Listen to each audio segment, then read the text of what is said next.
Series E. Series E. Series E. Apex Legends. Apex Legends. Apex Legends. Series E. Series E. Apex Legends. Series E Apex Legends starts right now.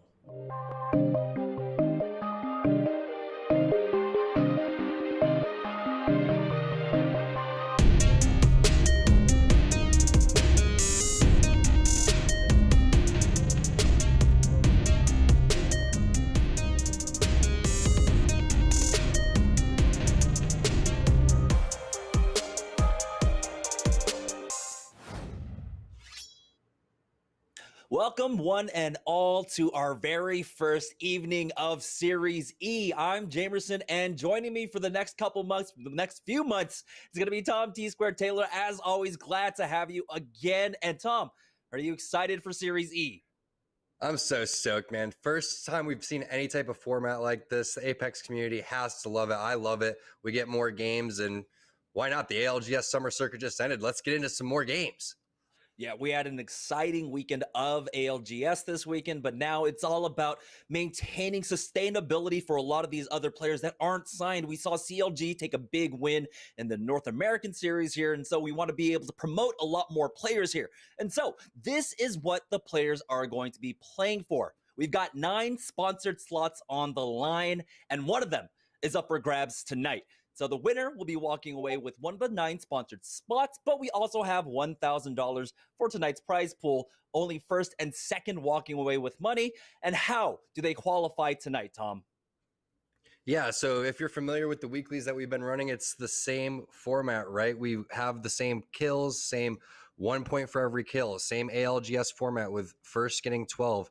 But the thing is you have to win this thing in order to get the spot, just like you were saying, Jamerson, and you want to get that spot early because you have to qualify each week, or it's going to be your point total from the 4 weeks overall. So if you miss this week, you may want to think about getting into the next one now that you're seeing what the format is.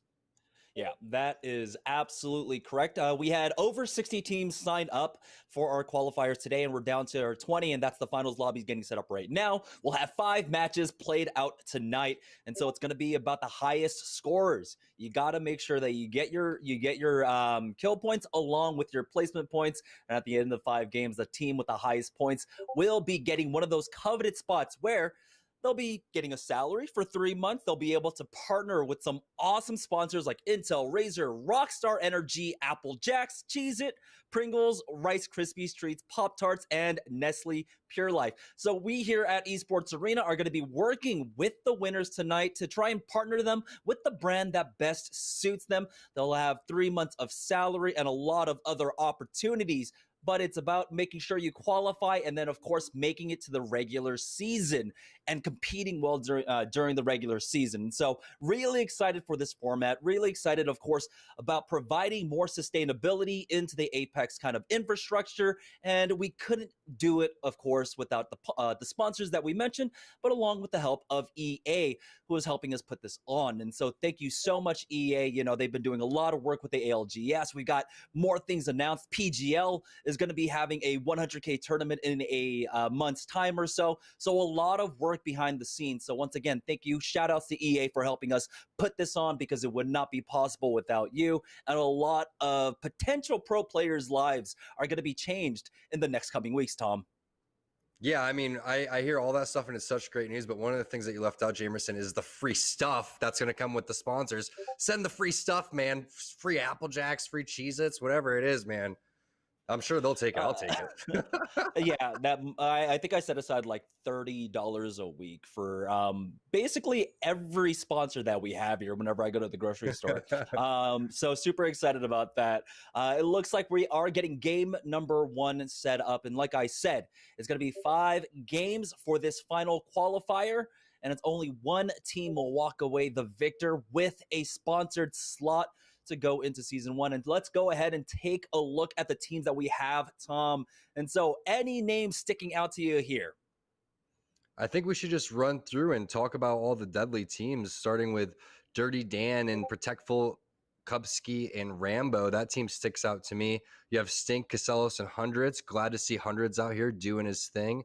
You have Crummy, Pickett, and Rakanishu. We've seen those names numerous times. Don't want to mess with that team. And then you have Hacklow, Zeratricky, Mercy Only. You have Solifide, which is extremely deadly. Aim Assist, RKN and his team with Moore and Zanile. You have SOB, which is Scurry, Blitzen, and Amu.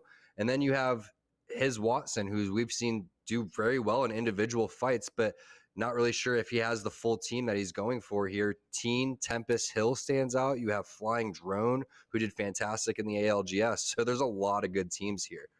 Yeah, these are also a lot of returning names from our weeklies that we've been having for what it felt like 3-4 months that we've been putting on over here at the Esports Arena. And yeah, another team. I don't know if you mentioned it.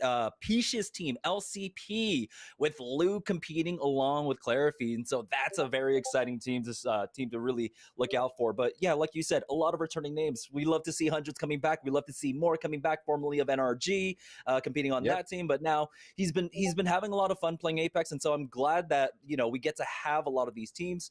And so, yeah, really excited for that right now. So these are our top 20 teams, but only one will be qualifying, of course, like we said, to get one of the 9 coveted spots, 9 coveted sponsor spots, and to play as one of those branded players. So really excited for that. But I mean, even some of these new names I'm not really familiar with, like taking a look at Sinister Gaming. That's not a team that I'm familiar with, but this is your chance. This is why we have this format. We've got the qualifiers that went on. We had 3 lobbies of 20 teams each, 60 teams competing to make it here to the finals and to try and make their name known. This is your opportunity. You might not have made it tonight, but you'll have 3 more opportunities as we have 3 more qualifying weeks following us here. And so make sure that you sign up. We already have a waiting list. So make sure you get on the priority waiting list by of course signing up for that.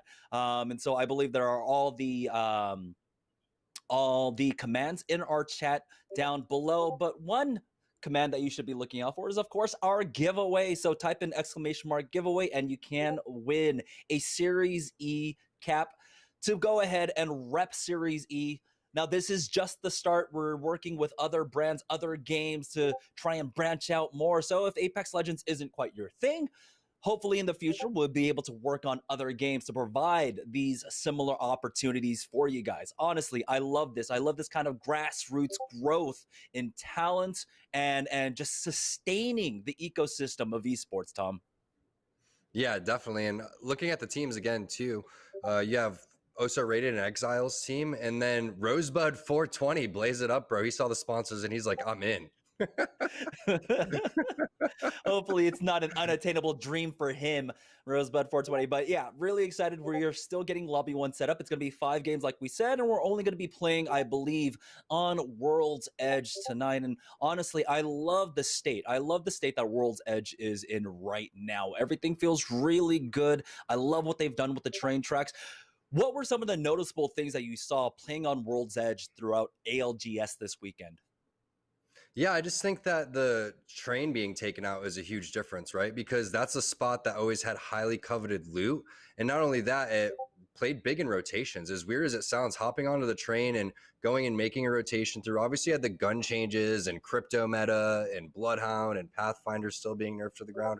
But when we talk about just general map changes, I think when we look at the train tracks and all of the spots that you have to, strafe through and get behind and take head peeks behind, I think that's one of the best changes that we've seen.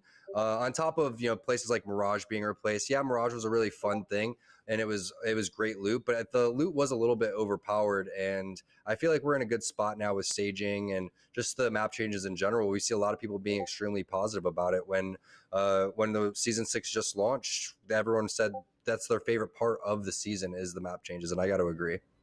Yeah, with the addition of Countdown and other POIs, the map just feels really good. And it honestly feels like there should be a drop for everybody. You don't have to contest if you don't want to. Maybe one team might be the odd team out. Generally, of course, we see Skyhook. That's still a heavily contested area, Lava City sometimes. And so we'll see. The interesting thing about this is that there are some, of course, not as well-known teams like we had mentioned. We saw a lot of well-known names, but there are some other teams that this might be their first time really competing in a lobby that's kind of stacked like we have tonight. Yeah. And so I expect that we should be having some fights on drop. I mean, that's a process for these guys. They're going to go through and they're going to see the speed and pace that everybody's playing at, how fast they loot, how fast they're willing to take fights, and they're going to get mopped so quickly. But at the same time, maybe they can learn something here, being on the same 3 screens, scrolling through and talking through that with your teammates, because very rarely does a team that doesn't have pro experience have a chance to all get around in a Discord and just kind of all watch a tournament together and talk about things and break things down and see what the best players are doing. So if they're fast learners, they could apply something that they learned from game 1 into game 2. And that's why the tournaments are so important. Come out here, try to learn as much as you can and see where you stack up against these guys, because I mean, we're looking at 20 of the top teams, but I would say at least 16 of these teams, 15 of these teams have a shot to win this. There's obviously some favorites here and there, but there's a lot of stacked teams here and a lot of surprising names. Yeah, and that's right. And so your performance throughout this qualifier is also important. Like we said, 4 will be getting that direct spot into a sponsorship by just winning out in the qualifiers, but cumulatively, your points will be added up at the end of 4 weeks, and the top 5 teams will then go ahead and secure it. So the onus is on you to continue to compete, even if you don't qualify, by winning out one of our qualifying weeks. So you got to keep playing. You got to keep grinding. That's what esports is all about. You cannot let go of the pedal. You have to keep on grinding. You have to keep showing up. And so let's talk about now some of the changes. We talked about Season 6, the map changes, World's Edge. It was huge, but there were also a lot of changes in terms of team compositions. What were a lot of the legends and team compositions that we were seeing throughout the ALGS this weekend, Tom? Yeah, it's just a lot of crypto, really. I mean, very rarely are you seeing Pathfinders. Maybe we'll see, 2 to 3 Pathfinders in this lobby. I would say 10 to 15 cryptos, and the rest of them are going to be Bloodhounds, because of the fact that crypto can get the res, get the scans, pick up, tags off of the ground. It's just such a strong character. You get information with the drone on the rotations. He's such a fun character to play. But again, it's tough because you can't just be an inexperienced crypto player and then go in there and just bust out your drone form, right? And it's also, which composition are you going to run? Are you going to run Crypto Watson with Wraith, or are you going to go and run the Bloodhound with the Gibraltar and Wraith? Because I don't see a reason to go and run Gibraltar, Wraith, and Bloodhound. I mean, it could work, but it doesn't really make sense to me. I think that Watson is really good. She's really strong still. Yes, she still had that nerf a while ago. I don't think it's that big of a deal, but it's just unfortunate for Pathfinder players because he was such a fun character, but it's a new meta now and people have to adapt. People have to change. Yeah, I'm a man of old ways, and so it's really hard to change. And I still pick up Pathfinder, and it's just, you know, with the queue changes, you just have to commit to fights now, right? Or you hold on to it. And for me, more than anything else, I just mindless W. And so I'm the guy that's still swinging in, and I'm like, oh yeah, that's right, 45 seconds or something on my queue. But it looks like we are ready, guys. It's going to be game number 1 of our first week of qualifiers.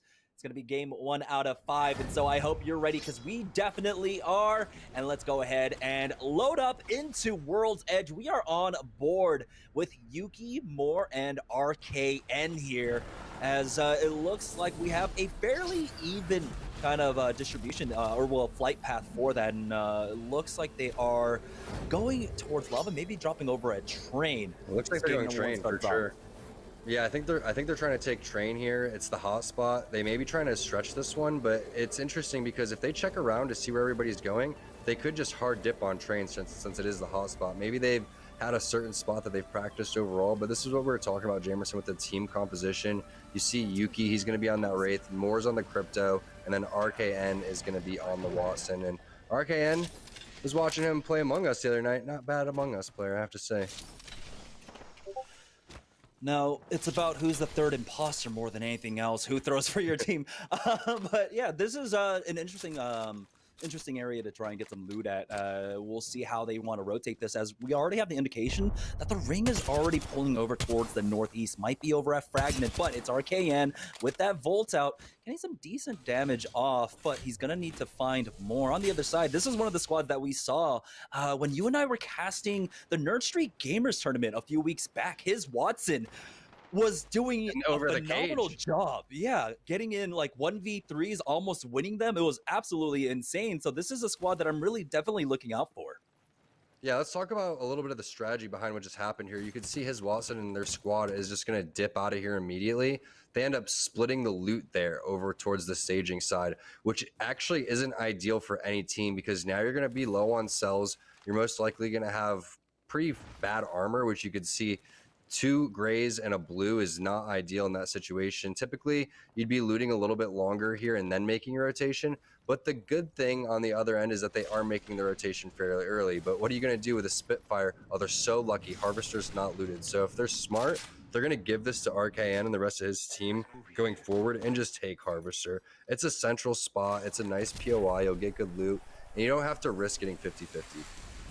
Now we're on board with Lou, Peach, and Clarify over here at Fragment West now, as it looks like they might be just trying to play center circle, of course, but a nice tag coming out with that triple take onto 1 over by the market, as Clarify wants to just go ahead and control this area for now while they continue their looting on this side. And again, we're talking about game number 1 in a lot of these lobbies. It's about making sure that you make your presence known early on and you stamp your foot down and make sure that teams know that this is your drop spot. Yeah, this is a great combination to have for this circle too. He's going to be able to rack this Evo shield up fairly easy. So much sniper ammo. I mean, over 70 ammo with the triple take buffs. It's so strong. 72 already.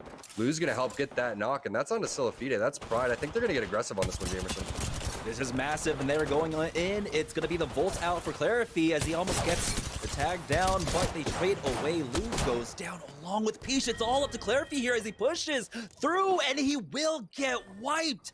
And oh no, out first here. As now we're down to 19 squads, changing things up. We're on board with Exile, Ozo, and Z Davis, as they were over at Overlook, and they can play the Eastern Edge here. And they're one of the Gibraltar teams that we'll be seeing tonight. Let's go here.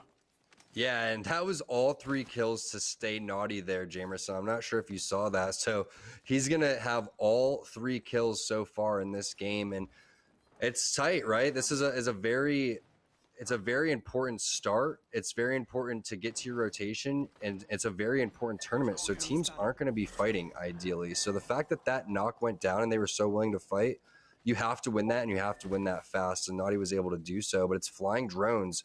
Having to use the crypto drone to pick up the banner, as we were saying, that's a strong perk that he has, but it's their Wraith, so they're not going to be able to set a portal. They're going to have to be a little more strategic on how they get this one off, and they're going to have to find loot for Saucer.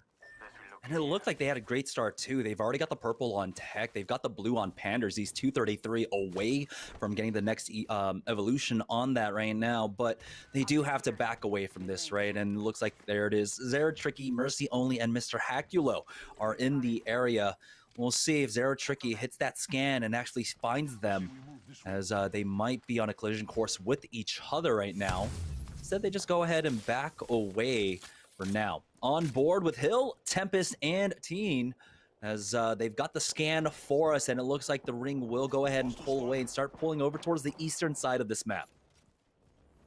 Yeah, I'm not sure exactly where this one's going to pull. We'll have to go and take a look at the map, but it's not going to be over towards No Name where these guys are going to be. I think it's going to pull a little bit more towards Fragment side out in the open, but this is a good spot to be in right now with purple armors.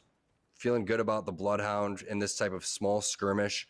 This portal would be extremely dangerous to take because you already have the Gibby there with the purple mag on the flat line. So with the R9 being taken out, it depends on what your vibe is in terms of what you're able to find or what you prefer to use. But very rarely in a tournament setting do you find that purple mag and get that on a nice gun like the flatline. So he's doing great right now with his setup. Charge rifle with the scope, tons of ammo. They're going to be able to take any type of skirmish that they want, really, Jamerson. They could also pick off kills from afar.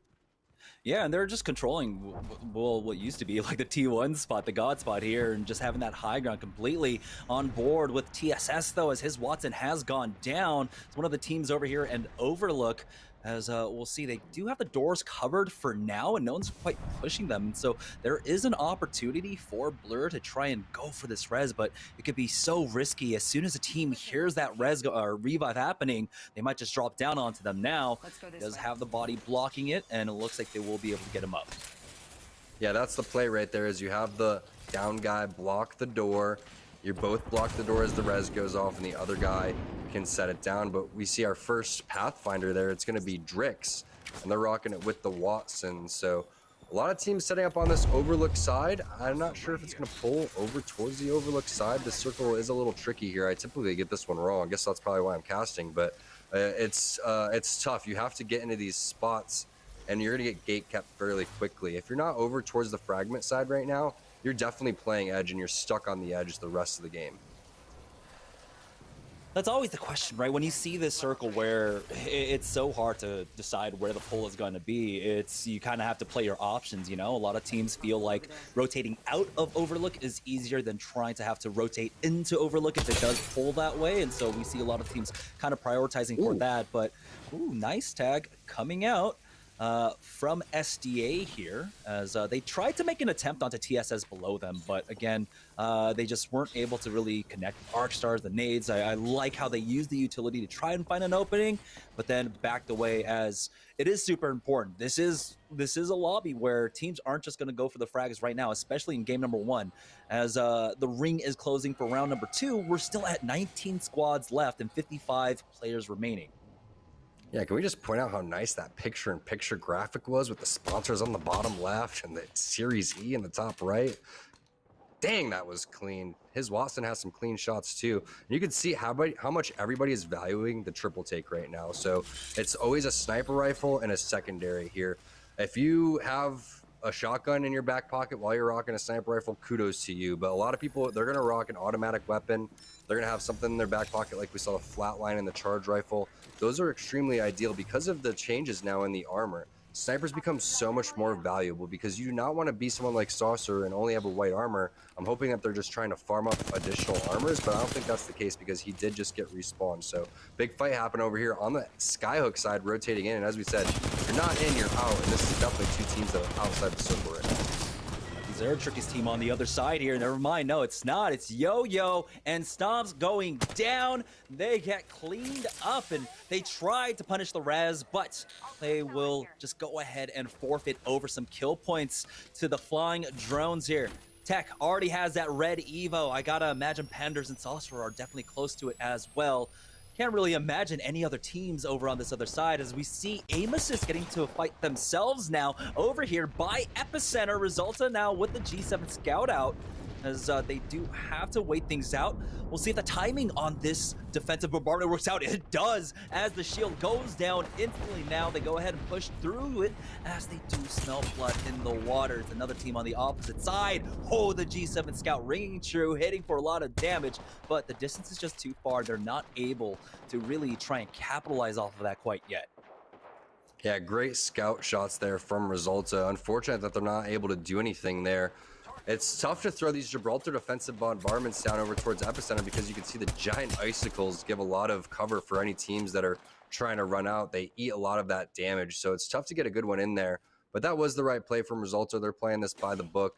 Sometimes the other teams are playing it by the book too as well, though, and you're not able to get anything. So nice job by whoever escaped there, and now they're going to have to reset. And as we said, not a lot of Pathfinder players in here. Designful going to rock that one and bust it out. But again, if you're on the edge, you're on the edge here. Rocking Gibraltar here for Resulta and the Aim Assist squad is typically going to put them on the edge. We know that they drop over towards the thermal station side. They're going to continue to do that every single time.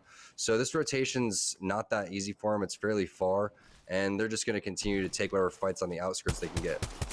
This is one of those teams that we know that when they understand that the ring doesn't work in their favor, they have to play edge. They play it aggressively. They do great jobs of finding the isolated fights and getting a lot of kill points. This is a team with high highs and low lows. We'll see how the night works out for them. Is this where Aim Assist just go ahead and qualify in week number 1, or will they need more? Remember, we've got 3 more qualifying weeks ahead of us, and so really excited about the next few months of Apex Legends.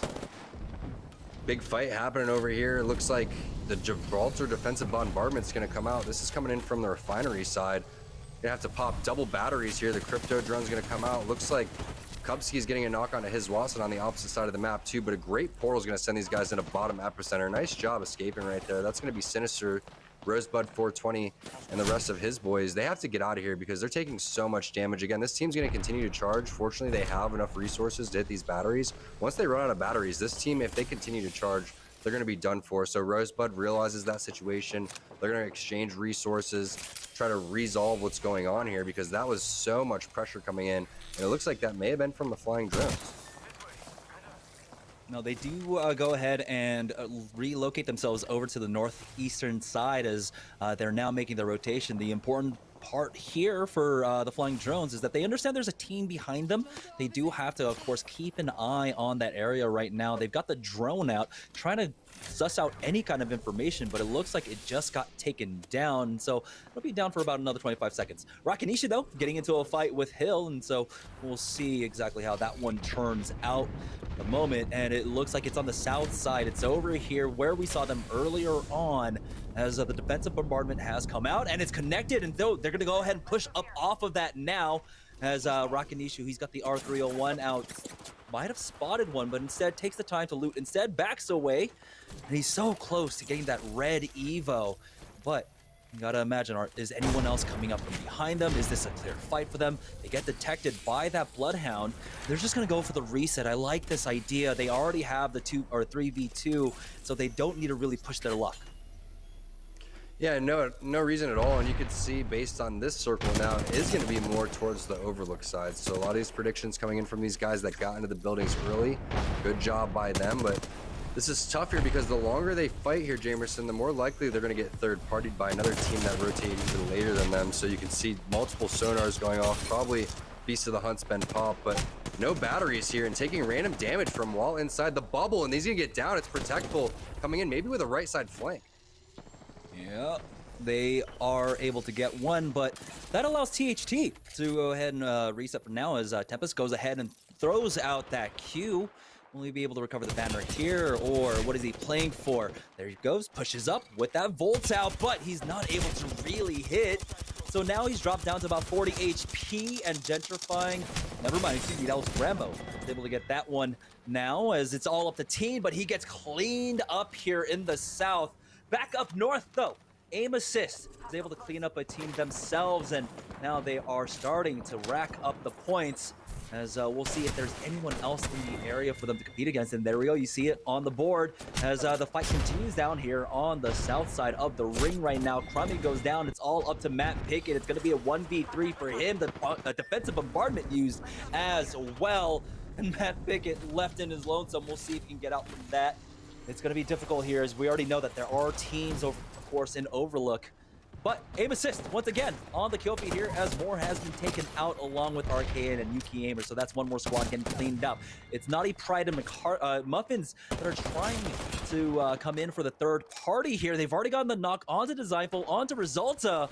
And oh no, aim assist might have been off more than they were able to chew there.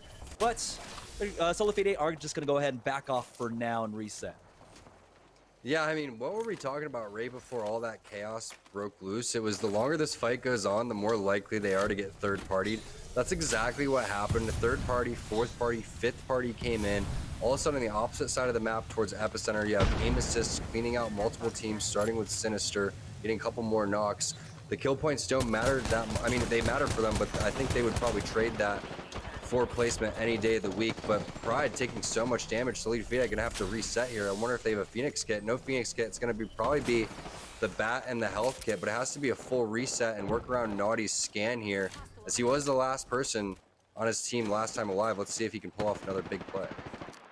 Well, they have to back away now as it looks like another team's trying to get involved or at least poke from a long distance, but both teams are able to full reset here now. The Arc Star stick comes on in. Naughty is going to get dropped. Now it's all up to, I believe, Muffins left here. We're on board with Certified that came in for that third party, and they will get cleaned up. And Flying Drones, they'll take that, because now they have more space to work with here, as we've got 20 seconds before they have to decide how they want to rotate into this ring. Yeah, this ring is pulling over towards their pinging. It's going to be, I believe, over towards these blue trucks and the fences, if I'm not mistaken. But this is what Tech does so well, gets inside of his drone form for that crypto, tries to find out where the rotation's coming in. They see it's safe over there.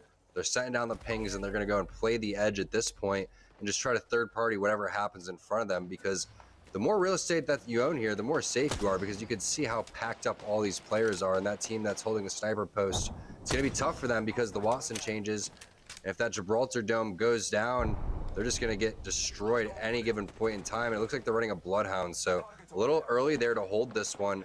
But I like where Zeratricky's at. I like this spot. They're definitely in the most powerful position right now, but when you're in the most powerful spot, you have to deal with so many teams from so many different angles, Jamerson. Anything can happen if a team decides they want to charge you.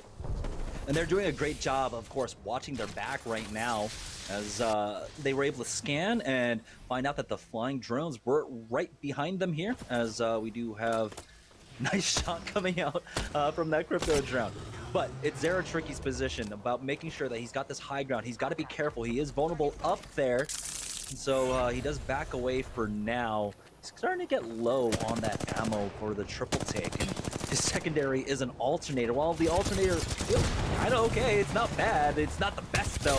As it's all up to Exile here in this fight up against Fat Fruit Ninja. No, he's already got the knock blind. He goes down, but it's not going to be enough. He's not going to be able to 1v3 the squad, and he will get finished off. We're now down to 7 squads with 19 players remaining, as we're on board with SOB, who's the team that's controlling the sniper post up here.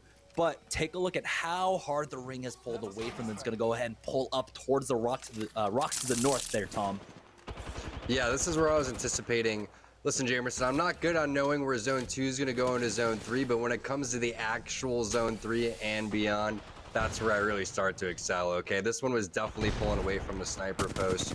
Curious to see why they elected to go over there without having a Watson, but any fight that's going to happen right now is going to get third party extremely hard, especially this one, because of the fact there's 7 squads left in this tiny little zone. Oh, Tech is going to get dropped, and now it's all up to Panders here. We'll see. He's got the Mastiff out, and he will be able to clear the squad. But does he have time for the reses? No, it's the third party to come in, and he will get finished off by E-Boy Ronnie, who himself is a solo. That is massive because that puts his team into top 5. He gets the KP as well. SDA, though, here on the southern side, they've got to deal with SOB, I believe, who are on the sniper post above them, who I don't know which team made the move first here, as the fight is going to go ahead and take place now. Zone is closing. They are under pressure. The team inside the ring is also firing on them. It's nades to take out Angelic here, as now the zone is right on top of them. They have to push forward. Trix has almost no HP. He gets cleaned up. SOB will be able to finish that one off, but now it's all up to Blitzen left here. 2 squads remaining. Zera Tricky and the rest of his squad here left to clean up, and that will be it. Zera Tricky squad will go ahead and take game number 1. What a great game there by Zera Tricky and his squad. We were talking about how they're in the God spot. They were holding down that rock for quite some time. They just let everything unfold in front of them. Fortunately, no one charged over towards that rock because of the fact that they had the high ground. They kept the poke, they kept the pressure, and then they forced everybody into one another and then just came in for the cleanup. But what a fantastic job by them. And E-Boy Ronnie just griefing so hard. Oh my gosh. You feel so good about getting that fight. You're like, oh man, I knew we were going to get third party. But once you see the third party was just a solo, it was E-Boy Ronnie coming clutch. Great job by him. Yeah, that was a massive play. I remember getting into the top 5.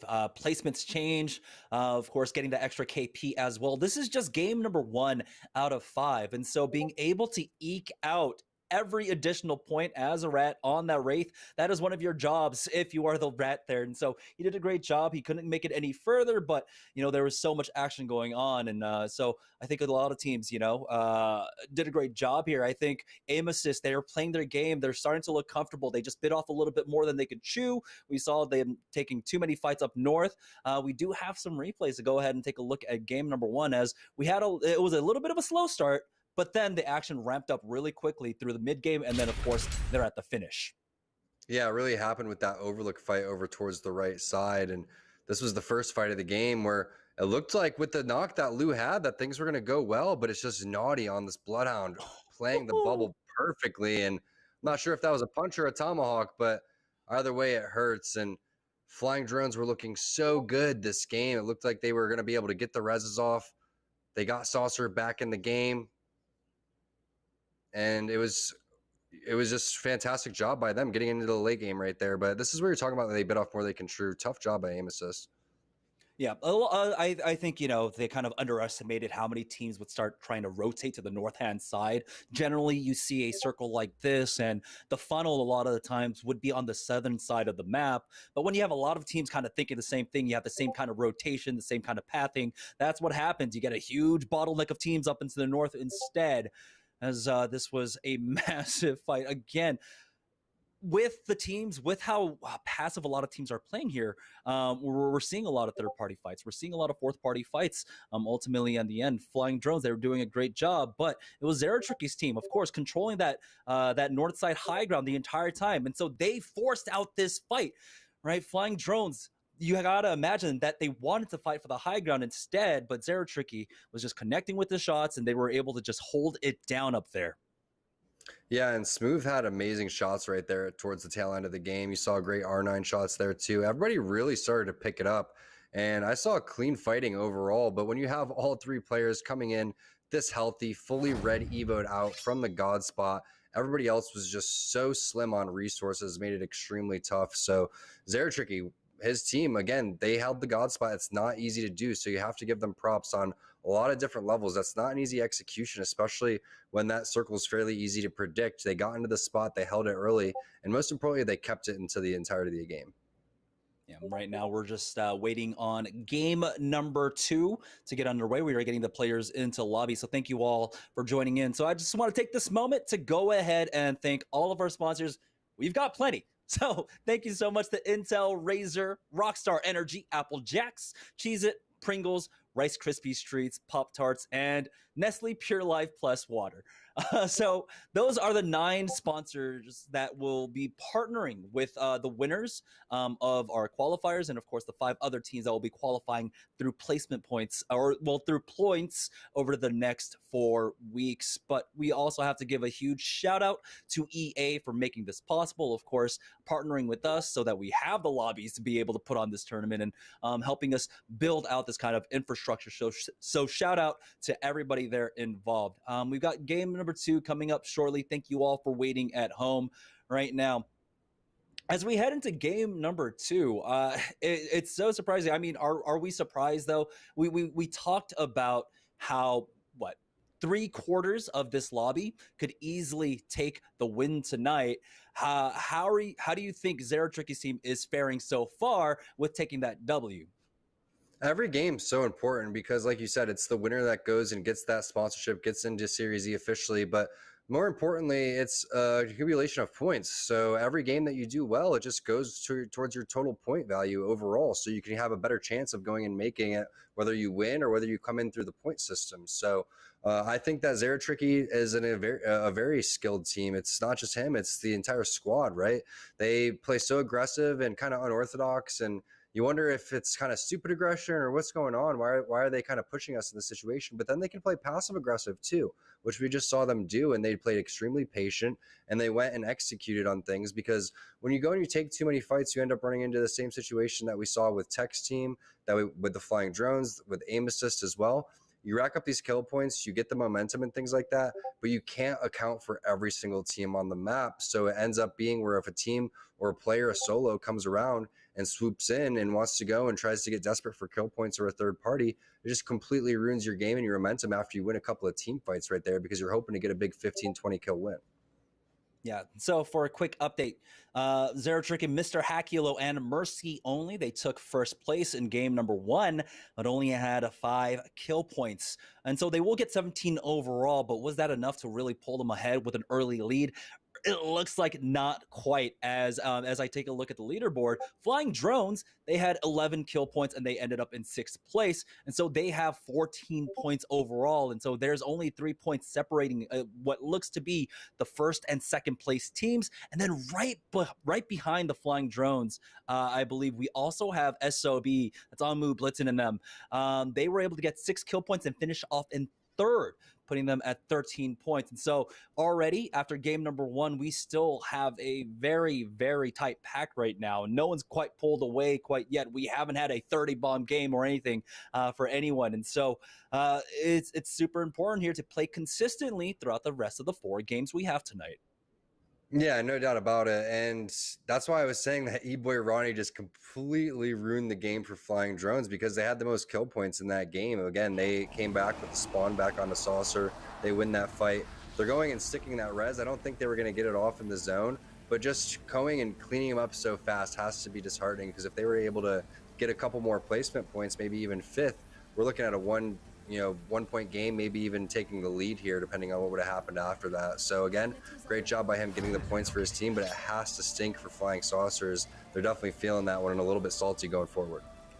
All right, and here's game number 2 on board with more RKN and Yuki, as it looks like they're going to go ahead and take that similar path here, as we don't know if it's a 50-50 quite yet. We saw earlier, it looks like Yuki was able to punish Watson this time, taking him out, and now they have a 3v2 on their hands. Will they be able to pick up more off of this right now? As it looks like Yuki wants to go ahead and drop down to the low ground and push up off of this. So we'll see if they can pick up early kill points, as we do have the picture-in-picture. I love this. I love being able to see both sides of the fight. This is where you're talking about the value of crypto, Tom. Yeah, the value of crypto, but a good team's going to go and push you here, so you don't have much time to grab that banner. And I was saying, Jamerson, with these guys, if they're smart, they're not going to 50-50. They're not going to land over here. They don't respect one of the better teams in this lobby, and they're getting punished for it. You can't make the same play twice. So they're going to go and talk about this in the, in the death screen in between games. They're going to get to figure out a plan, exactly how they want to approach the fight, and they have the high ground on you. So if they get a scout, that's exactly what happened here. They're going to punish you, and now you end up getting out first, and that's not going to be good for your team for the rest of these games. Just go and take Harvester, take the free loot, and leave these guys alone. They're some of the better players in this lobby. You don't want to 50-50 this. Yeah, and so more will be able to walk away with that. You know, a little bit of maximization, but I think having the resources is more important. Taking those early fights, you want to be able to, of course, save on as many heals as you possibly can right now. So we do have an interesting move coming out as we have Saucer, Panders, and Tech ahead and rotating into Train as the circle is going to be pulling down to the south side. We can take a look at the map in a moment. I'd love to see exactly where this one goes. It looks like, this could be a tree or western sorting ending here, and I think that's what it's indicating towards. Yeah, I'm not quite sure exactly where this one's going to end, but we'll see on the next zone where it pulls. If we had a scan or a beacon from one of these teams, it'd help out so much so we could see which side it was pulling harder, and that's the value of having one of these characters. And that's why I think that Respawn went and implemented that change with all of these recon characters, because it is so strong for, you know, new players when they want to go and play pubs, finding out and just learning the circles, but especially in professional level play here, getting that scan as fast as possible, making your rotation as fast as possible, and getting in these high-end spots. Unfortunately, it looks like one of the players from Stink and Hundreds team lagged out, but they're going to realize that Harvester's unlooted now too. So what do you do if you're his Watson's team now? Because now this is free information. Someone may go and take this place, and you may find yourself in another 50-50 in the next game. Yeah, depending on where they dropped. I think with this timing, though, it's a little tight. So not entirely too sure exactly where Hundreds and Stink this team drops, but hey, you're absolutely correct. After having given up Harvester early on 2 games in a row now, this can be open. On board with SOB, who have made it into the southern side of this ring. They want to go ahead and take the deep, deep pocket here, control the back buildings of Tree. This is just one of those positions that is often fought over, and it looks like they are going to try and commit to this. Backing off now is Onmu and Scurry, as Scurry was cracked here, and it looks like they'll just go ahead and give up on that position. So they don't want to go down early on here, and they already have a safe position, so they don't have to commit. You're right. They're trying to get the God spot right now. You see TSM take that spot very often, and this spot here is harder to hold because this is where the team starts to rotate in from. The other spot is further back, it's more secluded, and you end up kind of sharing the space with the teams that are on the left that hold that high ground, and you just know that that team is most likely not going to push you. They may pressure you with a Wraith, but unless another team's charging you from another end, it's not going to happen. So you have to pick a nice spot here, decide where exactly you're going to hold.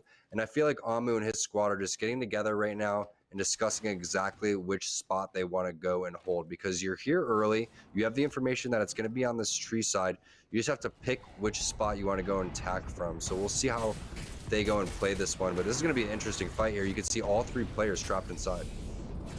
Yeah, and so it's going to be important. The scan comes in first. The Watson will slow them down. But as the first one is go ahead and cleared, going to push in with another scan. That Beast the Hunt popped by Yo-Yo Joe now.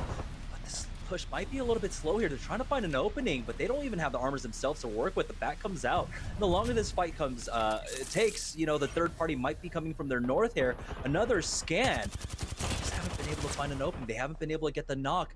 It's the damage continually going into the arm shield of the Gibraltar, and so nothing really sticking for them quite yet. As we see Fat Fruit Ninja, he's taken almost no damage this entire time. Arm shield is continuing to refresh. Finally, they'll get some damage, but the trades, it continues to work out in the favor of Fat Fruit Ninja's team now. They know that the tables have turned. They know that they're running away, and they're chasing after Stomps as he's dropped down to 30 HP. Pushing up is Yo-Yo Joe. He's back up with his team. It looks like this fight might just fizzle as both teams just go ahead and surrender and back away. All right, those are 2, in my opinion, a little inexperienced teams fighting. I mean, that's great level gunplay and things like that, but that fight lasted way too long. Nobody ever committed, and once the team ran, you got to extremely punish them for that situation. Again, great shots, great idea to go and get into there, but who is going to grow a pair and go and charge inside here besides the Bloodhound on the other team? I think it was Yo-Yo.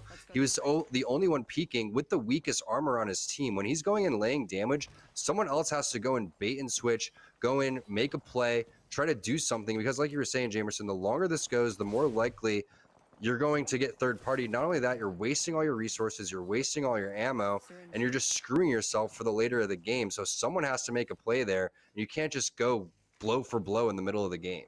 I think we might have a big fight on our hands as Lou just finished off tech.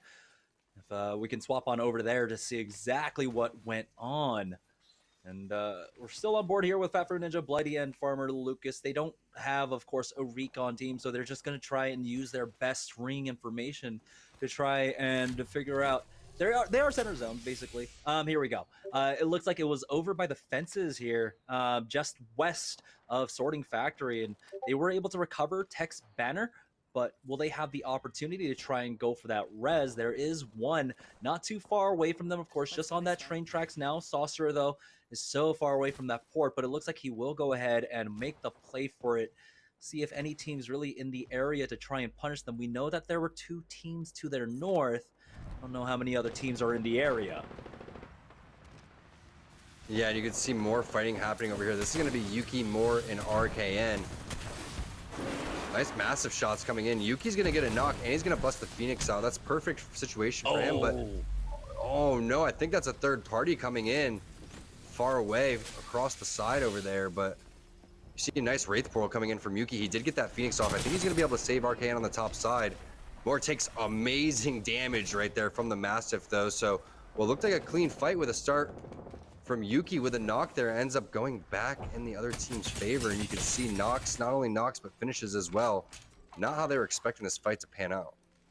Yeah, we saw on the minimap there were so many teams, about 2 teams, of course, to the north at the entrance of the tunnel and the high ground there. Yuki is of course scanned as we got another fight going on. It looks like it's going to be the south side of Sorting Factory here. Bot Shredder is knocked, and it's just up to Ultra Daigo. I don't think he was able to finish that off, but nope, here comes the third party now as Crummy pushes forward with that Mastiff. Woo! Almost got knocked himself. There we go. He does go down now, and it's swapping on over to another fight.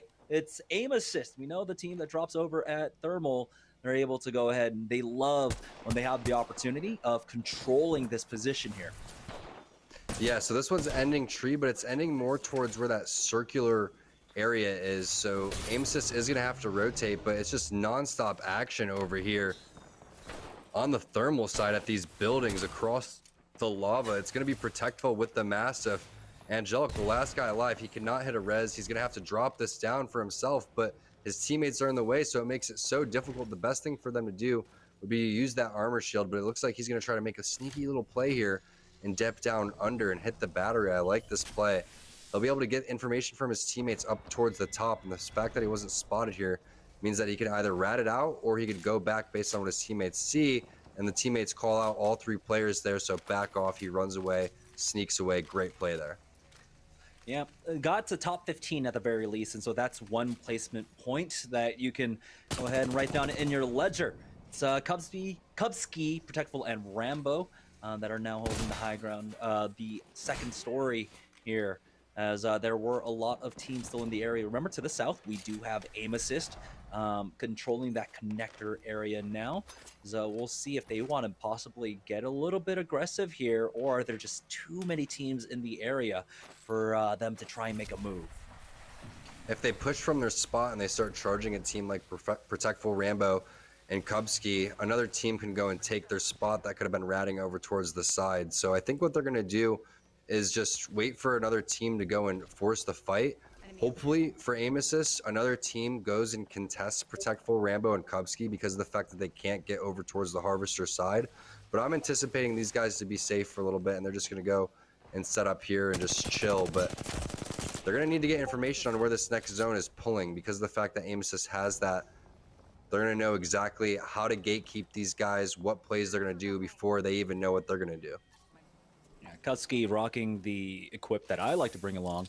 The R301 Volt, it just feels so good right now. Lou doing a great job on this Wraith, of course, being able to taxi back items. He dropped down his gun and then went over, hoped for the PK, got the PK, and Lou can do some massive damage with it right now as he backs off to his team. They're controlling the high ground here. They're controlling the respawn over on this train tracks. As Lou you know, he has great timing. He popped that Q early on just in case he took any extra damage. Of course, his economy not looking the greatest. He's only got the 1 stack of cells to work with. They're natty healing off of the generator, and so we'll see if they can recover any more heals for them now, as we're back on board with Kupski, Rambo, and Protect Full, as they want to find a fight. Poking out is protectable with that R301. It gets a decent shot, hits 2 for the 52 onto Purple, and just backs away from now, as he doesn't want to poke for too long. And nice movement there, doesn't get hit at all as he backs away to his team. Yeah, they're in an interesting spot here because they're gonna have to deal with teams on the high ground and in the choke. But the good news is that they're gonna be safe, and they're gonna have a lot of information on where this next zone is gonna pull. And as long as they just don't get down here, don't get knocked into a good third party, they should be able to Evo charge up to at least red. They have another purple sitting inside, so this isn't the worst spot to be. But I think the teams that are in the choke here have a better position because they're going to have more options to rotate and bully teams out. But this is one team that's hardcore edged with white armor still this early in the game. That's the beauty of these Evo shields, is the teams that are aggressive, that are actually fighting, get rewarded. And unfortunately for the flying drones, they're not able to find anything quite yet. So we'll see what kind of weapons they have. It looks like they're fairly low on resources. Only 1 gun, I believe, for Saucer. And then maybe Panda's just got respawned. I'm not quite sure. But another nice addition here is the crafting system, Jamerson. When you're low on resources, you go hit this thing, call it out for your teammates. And they have plenty of crafting materials to do so. But now we get the zone rotating in. This is where all the action's going to take place.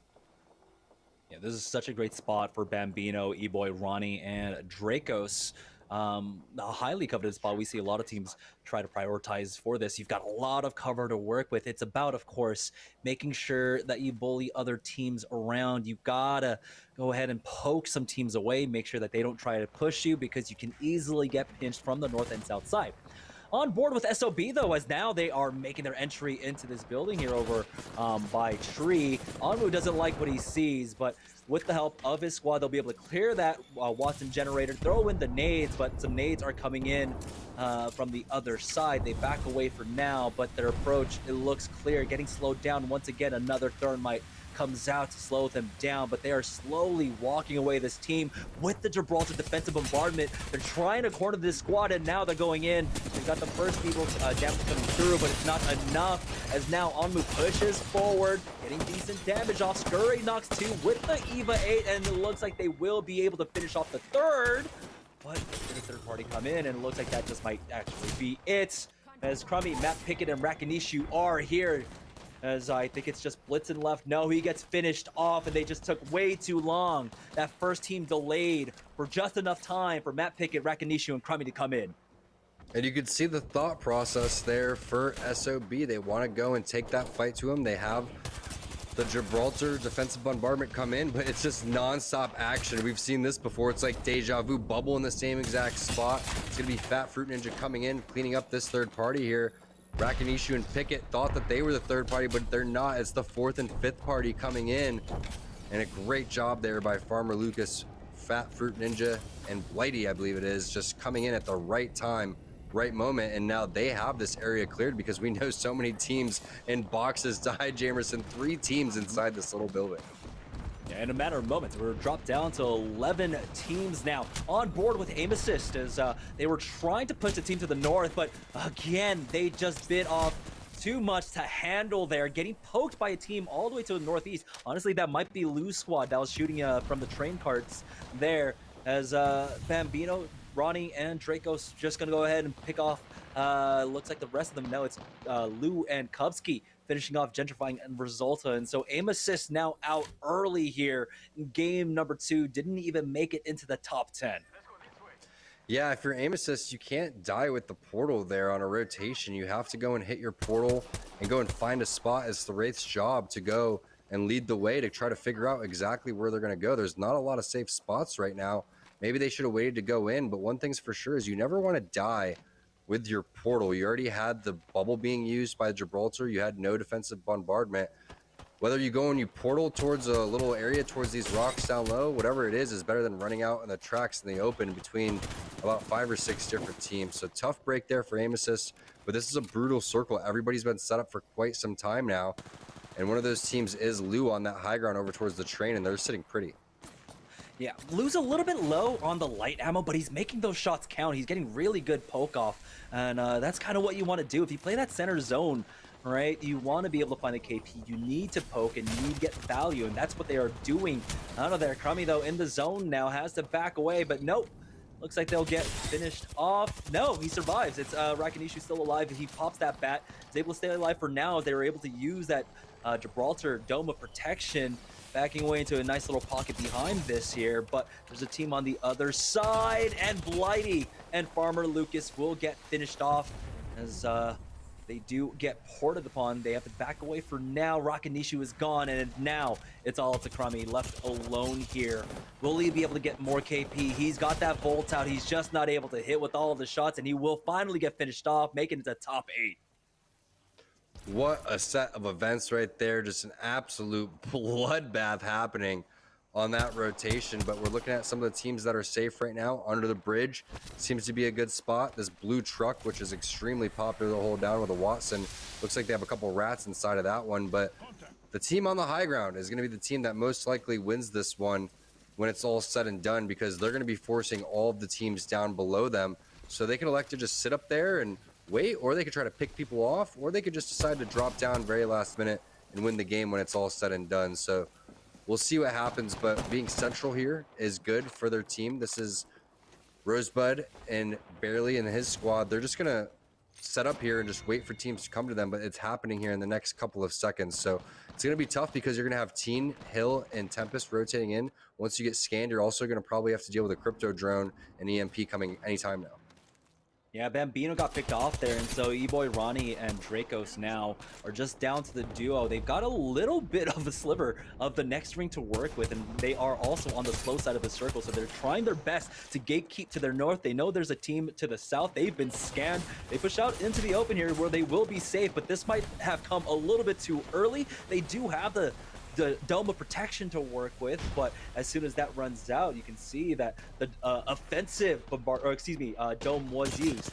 Instead, though, Tempest and crew will go ahead and back away, as it's more important for them to go ahead and cover that back now.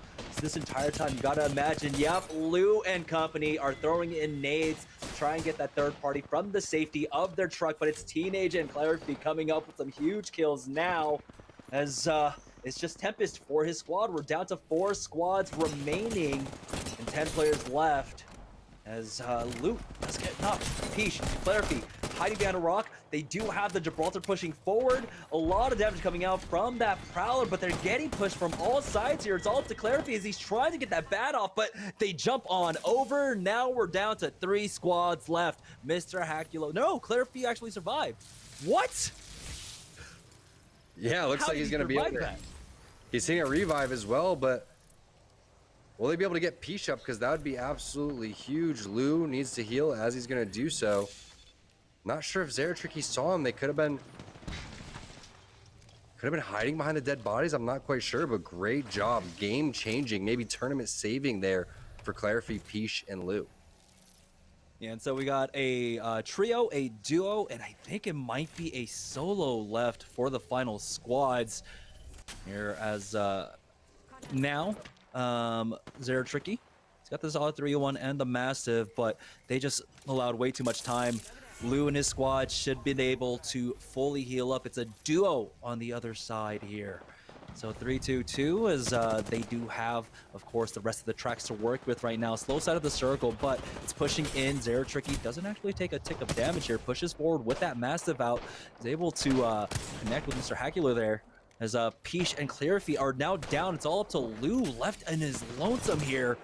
As they want to try and hunt him down, but he's trying his best to make sure he is not known. Tempest is the only one alive for his team, and it looks like, well, I'm not entirely too sure who ended up winning here. Definitely, we'll have to take a look at the, I guess, after action report to see exactly what finished off. If we could go ahead and take a look at the scoreboard, that would be awesome, so that we can give a little bit of context to everyone. Yeah, Lou or Zeratricky, I feel like, was the two players alive there. So it could have been back-to-back wins for Team Zeratricky. If that's the case, that's phenomenal. But the fact that they even were able to knock multiple players on Lou's team when they had 3 players coming out from the right side was just such a great job. I mean, their team fighting and skirmishing right now, their shots, decision-making is also fast, cohesive, and they're running through players and teams right now. So I'm very impressed with the way these guys are playing. I can't wait to see exactly where all the points pan out. But Team Zeratricky is looking great after these first 2 games.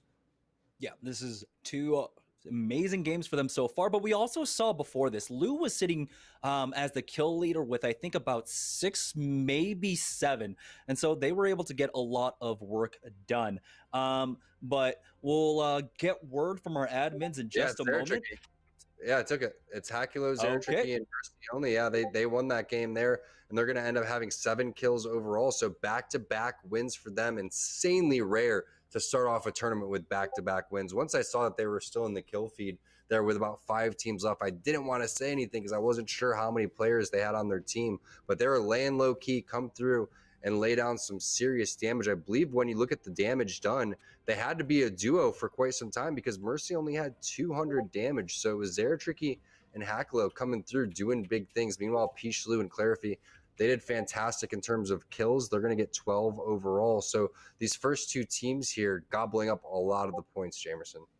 Yeah, so that's going to be 21 points overall for them, which they actually score more points than Zeratricky, Hakulo, and Mercy only. And so that's kind of the power. If a team knows how to play center zone and it's hard to contest that center zone and you have a lot of room to work with, you can see exactly what they were able to do. I believe what Lou was he using the 301 or was he the scout? I think he was using the scout for the majority of that. And so walking away with 12 points total. In third place, though, we had Tempest, Hill, and Teenage as they got 3 kills themselves and finishing off third. And so a pretty good split so far. But were Zeratricky, Mr. Hakulo, and Mercy only able to kind of pull away from the pack? We'll find out after this break. When we get back, it'll be game number 3 out of 5 here for the first week of Series E. So don't go anywhere, guys. We'll be right back after this short break.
All right, welcome back to Series E here at the Esports Arena. I'm Jamerson, of course. Joining me, we're gonna be partners for what, like 4 months now. Tom, T Squared, Taylor, and we've already got 2 games finished up, heading into game number 3 shortly here. And right now, you know, I asked you at the end of game number 1, is Zara Tricky's team doing enough? And I think that question was answered at the end of game number 2, quite handedly there, Tom.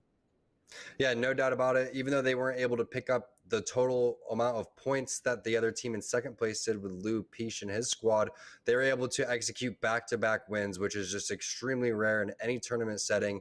A great way to start this one, and they just need to continue to add the pressure, play the way that they're doing, passive-aggressive play style, and taking advantage of everything that comes their way. Yeah, we've got the scoreboard up, and so let's go ahead and toss that up. 36 points in first place. It's Team Zara Tricky, but LCP, that's Lou's squad, right behind him. Never mind, not right behind him at 21 points. So 15-point discrepancy. And so that's the kind of consistency you want to see. That's what you want to see. You want to get the back-to-back, and that is massive. We rarely get to see teams do that, but now they're already in the lead. They've got a 15-point buffer to work with. It's all about just being consistent, making sure you get into the top 5 every single time for the remaining 3 games. A lot is on the line here, Tom. There's so much to play for. What's crazy is you did the math in the previous game. LCP got 21 points in game 2, Jamerson. That means they dropped a fat goose egg in game number 1. So they needed that game desperately, and that's going to bump them up into second place. And just remember, not only does a team get into Series E and gets a sponsor after this, it's a total amount of points that goes on week after week. So any type of points that you can get in, any type of placement that you get in, when it's all said and done after these 5 games, that's so crucial. So getting a second place like that with 12 kills is huge for LCP and their confidence.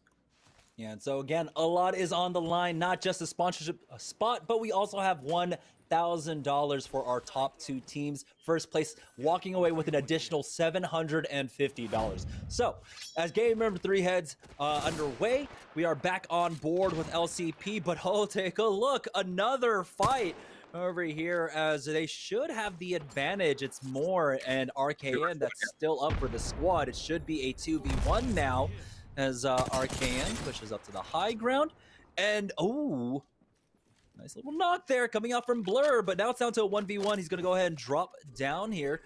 Doesn't have any armor, but he's full HPs. Will go ahead and try and pop that cell. No, instead, he's going to push up against that. He's got a Sentinel and a P2020. Not the best items, but if he connects with a headshot, it'll be all over. Actually, he might just be able to body and then hit him with one more shot from that P2020. As RKN tries to dip out to the left-hand side, change up his angle. He's got the Volt to work with, and he's giving Blur time to work with, Tom.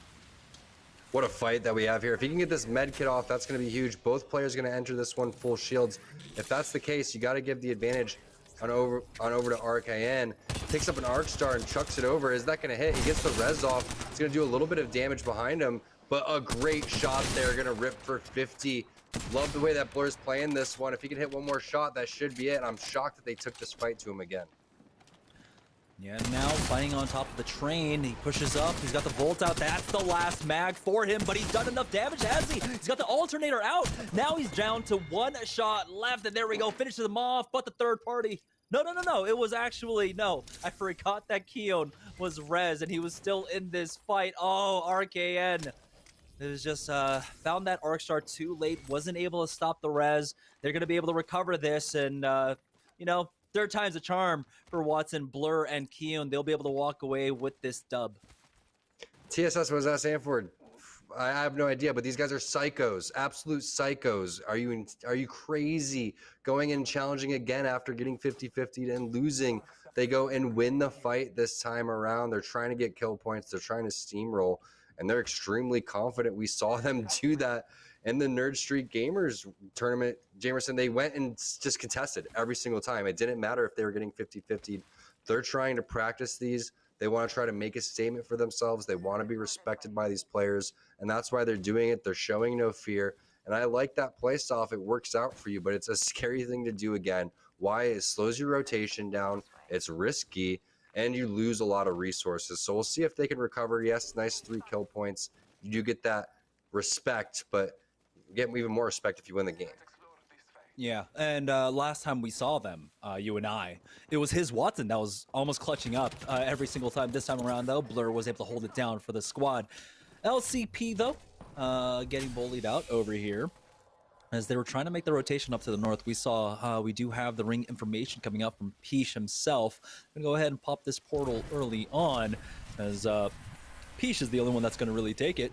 And they might just wrap around to the south side over here at Countdown. We'll see if they want to try and commit and push through this or wrap around the mountainside.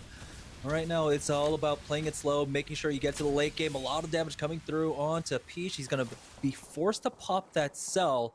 And are they just going to be stuck playing this wall?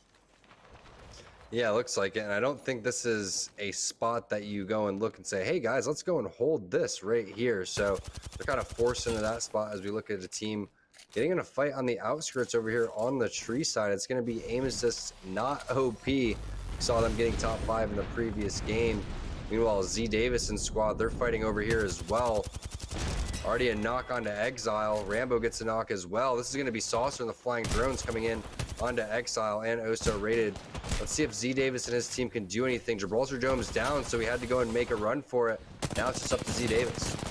Yeah, I'm wondering if LCP are going to try and capitalize this as well. They're over here at Countdown in themselves, if they want to get involved into this fight, or if they want to use this opportunity to try and rotate. Panders finishes one off. On board with SOB, though. It looks like this is one of the squads that was over by Tree that was getting contested. They're just going to go ahead and back away and take the eastern rotate now through Sorting Factory. Yep, just playing it safe. These guys know how to shot call. They know exactly what they need to do. And they're just trying to take the safest path of least resistance so they can just go and push in and find a nice little spot to set up. But all this action is calling for a third party now as Tech and the Flying Drones have gone down. Great Wraith Portal there. Saucer sets it down, gets the res. Should be able to get the heals off as well. Yeah, really difficult to try and want to push in through a portal there. Especially, of course, when you know that there's Watson on the other side. You and I, we've seen it. Lots of people just porting into Watson traps and then just ultimately to their demise. So cautious play coming out now as the action has slowed down just a little bit. We're down to 18 squads, remaining 50 players here, and Zone 1 is still closing. So Still a little bit of a faster start, but things should be slowing down quite a bit.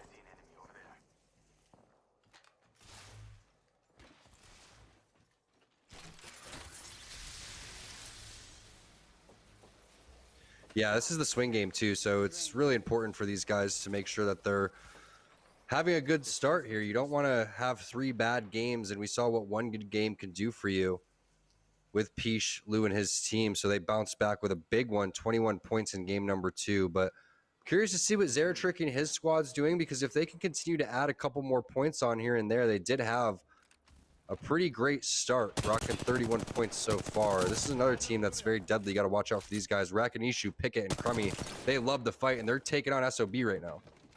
Oh, Blitzen's the first one to go down. Here comes the aggressive Gibraltar bubble to give them the coverage they need against that defensive bombardment. And nice shots bringing through from that R301. He even tries to go for the Mastiff from the long range here. Doesn't quite work like the triple take. It's Matt Pickett, though, with the triple take to get the knock onto Onmu. They finish off Scurry as well. And that's going to be it. SOB are gone. And Rakanishu now has to get out of dodge as he's getting shot from across the way here. At Harvester, he does have the Valley to work with, but it's Crummy who ultimately goes down. Pride was able to push right on top of him with that EVA 8, finishing him off. Matt Pickett's going to go ahead and rotate over from the right-hand side. Might have narrowly dodged that Bloodhound scan, and so they don't quite know that he's there. And so he's going to be holding this position for now. It's just zone number 1, so it's not taking for too much damage, but looks like now Matt Pickett will be left alone, and he's going to have to rat this one out. Yeah, Pickett did a smart play here, and you can see in the top left, 1:45 left.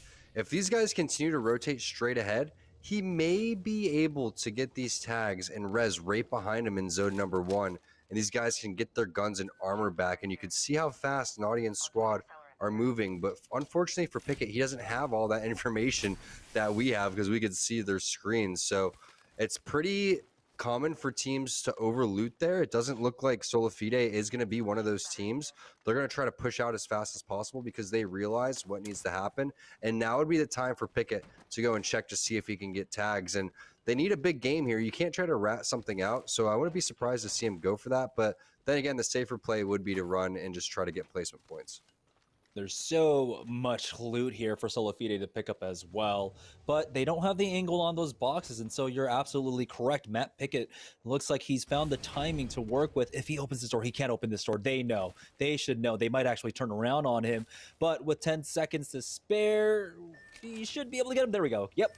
Is able to pick up both banners, but where is the nearest respawn beacon for him? Does he run out to the zone? And it looks like he will, For sure. But 2 syringes, zone's about to start closing. I don't know if they actually survive this. No, they don't survive this. They need to go a little bit earlier, but yeah, this is Resulta aim assist taking on hundreds over here towards the back of Lava Fissure. They already have the knock and the thirst. That portal went down too, but they didn't realize this is a 2-on-2 because Designful has already respawned out. But that's one of the beauties about aim assist's team is they do so well as a duo. It doesn't matter which duo it is. They hold it down, and we've seen them just rack up points even as solos. But here's your number 1 team right now after 2 games. It's going to be Team Zeratricky, Mercy, Zeratricky, and Hakulo with some high ground. And what do you know? They're in the zone here up over towards the sniper post. Good spot to be. A lot of lines of sight and a ton of ammo coming in for Mercy's and his squad. Yeah, they're playing this so safe, having control over Sniper Hill. They've got someone watching their flank as well over towards the Skyhook side. And so they're, of course, covering all their angles right now.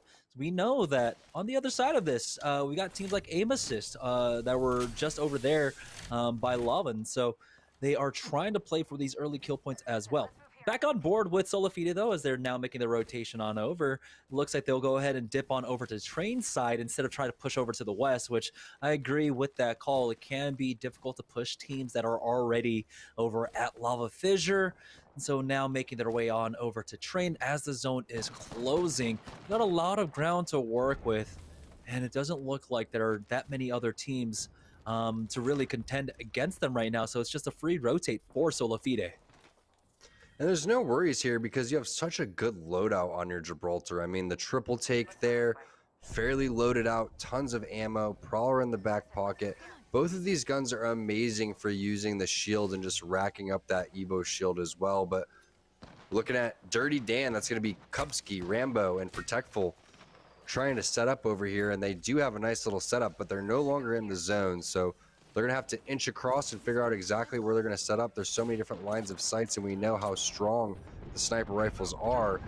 It's going to be tough for these guys to get in position. Speaking of sniper rifles, tons of damage coming in from Zeratricky as they're just holding this spot, swapping armors, continuing to evolve it up, and just going to slowly rotate off the sniper post when they need to. They're still in for this next zone, so they're just trying to clear their back, making sure no one comes behind them. Once they secure the perimeter, the zone's going to do the work for them, so they no longer have to watch their back because it'll tick so hard, and then they'll focus on what's in front of them and decide where they want to rotate. Yeah, it's about an active defense here. Without that Watson to set up the traps, you need to make sure that you're peeking out and bullying teams away. Looks like the team that was stuck behind that rock, though, might have made the rotation already. It'd be hard to try and commit towards this side. There's so much open ground, very little cover to work with, and I think that was aim assist that's changing up their angle here. And so they are reprioritizing now, sending 2 on over to the Skyhook side, as we do see the ring will continue to pull up to the north now over here, the connector tunnel. We're on board with Solafide as they're making their push on in. The scout along with the Prowler in the hands of Stay Naughty. They're having a little difficulty getting through. There's a team in the diner, or at least just the Watson here. Don't know if it's a full squad split up amongst 2 teams or not. But now Stay Naughty looks like he does want to start pushing forward. He does have the Beast of the Hunt to work with if he wants to. So he swapped things up back down to the south hand side. It's going to be Yo-Yo, Stomps, and Gobble as it's a trade. It's a 1-for-1 Clarify for Lou now. And there's the flank. Yo-Yo Joe comes on in with that Volt. He gets the knock on to Lou, finishes him off. And that's going to be it for LCP. What a great team fight there for Yo-Go Stomp, and just amazing shots by Yo-Yo Jojo with the flank coming in. The other 2 players were focused on the other guy in front of him. He comes around, doesn't miss a shot with that bolt, and just lays him down. But Tempest rocking the alternator, and with the R9 out, it's not uncommon to see these players rock the alternator because you can't really find the R301 or the Scout with a scope. So not the worst gun in the world, but not the best situation there for them to be in. But aim assist not OP, finding themselves in another skirmish, and they have the beacon for us, so they have the information on where this zone's going to be, and it's going to be right in front of them.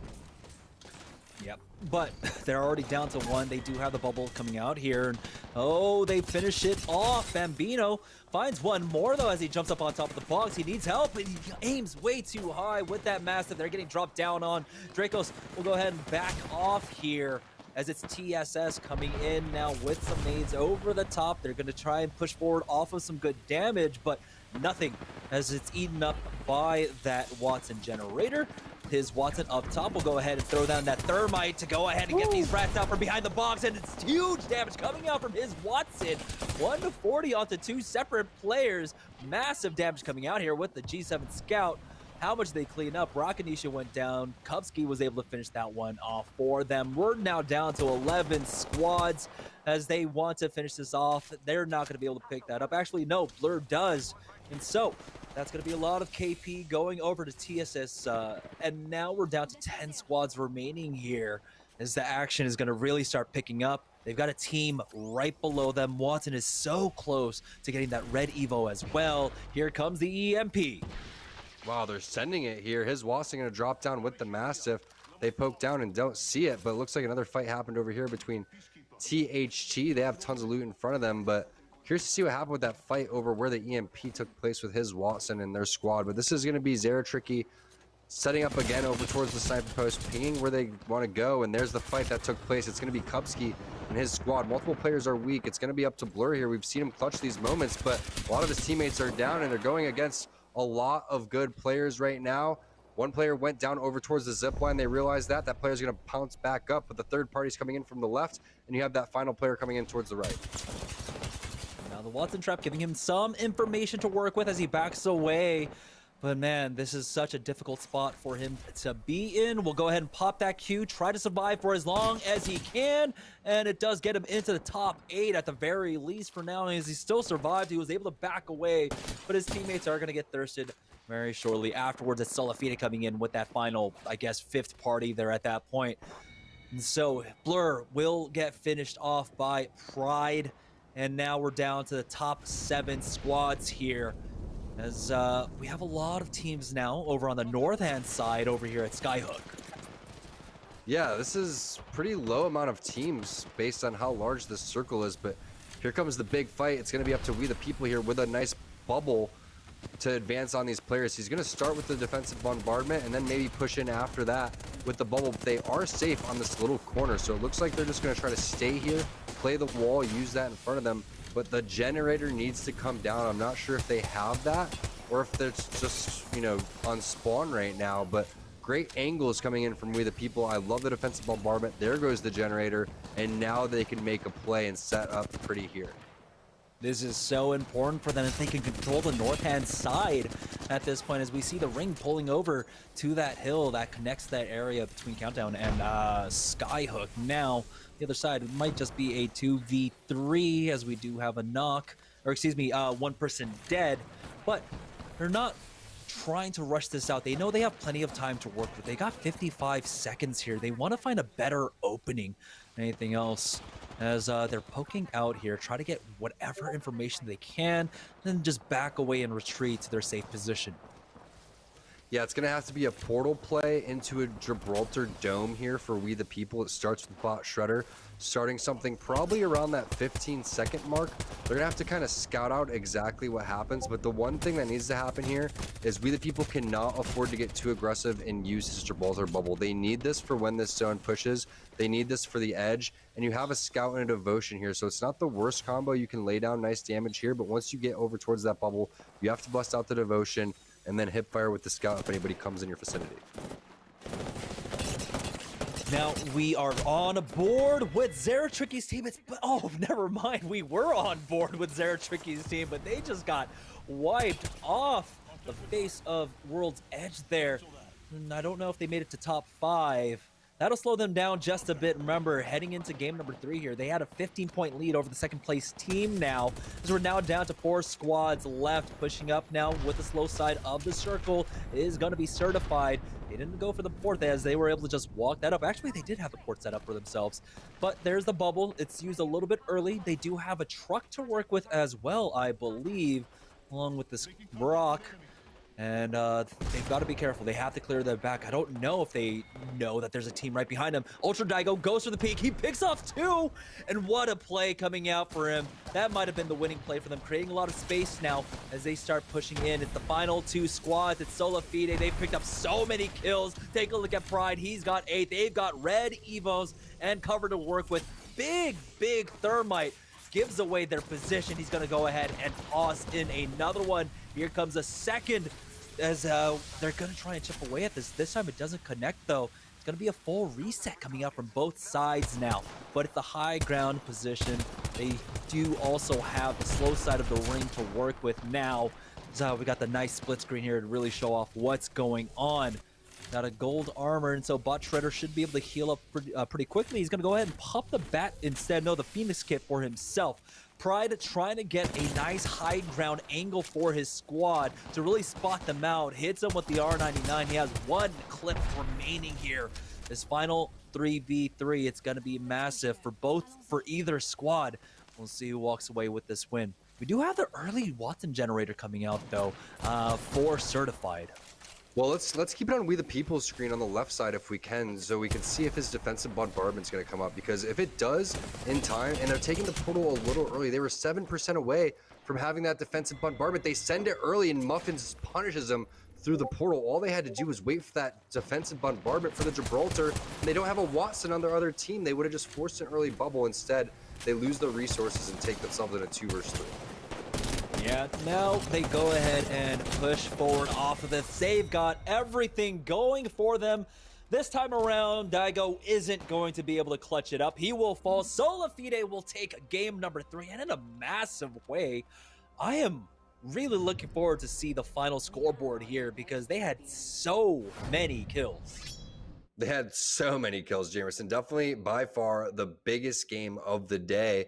And maybe that's what you need in order to jump the polls here because of the fact that you have 31 points overall with 2 wins. Yes, it is nice getting back-to-back wins, but it's not some unsurmountable point that you can't reach. And we just saw right there, Solafide put together our best game of Series E so far with a dominating performance. They started out very early with amazing shots. They just continued to snowball over and over again and just won every single skirmish that they went across. Yeah, heading into game number 3, Solafide had 6 points total, but now they will be adding on an additional 14, 17 plus 12, 29 points there. And with Zeratricky's team going down there in 6th place with only 2 kill points, Solafide have caught up in 1 game. They really have, and now the rest of these teams getting confidence, seeing how big of a game can happen there from Solafide, realizing that they need to put up a big game as well if they want to stand a chance here. And remember, it's not just the top 2 that get money. It's not just the top 1 that gets sponsors. It's the one that goes and gets a lot of points here that sets themselves up for success for the rest of the weeks that matter. So a lot of these guys, if you're getting discouraged after the first 3 games, that's not the key to success here. You have to get it together. You have to put together a strong tournament here, and you have to put together a strong week so you can set yourself up for the rest of these weeks. Yeah, that's right. Of course, the 1 week, right? That's basically the 100-meter dash, but then you also have the marathon that you have to compete in as well if you don't make it here. And so definitely racking up these points is going to be very important for them. But right now, Solafide, I believe the points are very close. Zeratricky's team had 36 points before this. They add on like an additional 5 points. And so right now, Solafide are pretty much within about 7 to 8 points, I believe. It's definitely going to be first place. Yeah, it's definitely going to be very close. I feel like Zeratricky's team may have had a little bit less than that. Maybe they had 36, but either way, it's just such a great performance, and it's so good for your team chemistry and confidence to have something like that because of the fact that we saw Naughty immediately pull off a great 3 versus whatever it was, 3 versus 2 to go and clean up teams early on. You had great shot calling coming in from Muffins. They played that by the book, and not only that, they picked up a ton of damage on the way. Just look at their damage compared to everybody else, Jamerson. 2,100 coming in from Naughty. You see no one even close to that in the rest of the lobby. You take some of these teams and you combine all their damage, they don't even have 2,100. So just a great performance from Solafide, and we'll see if they can keep it up. Yeah, and again, we have 2 games left here. Only first place walks away with that guaranteed sponsored spot as we head into the regular season of Series E.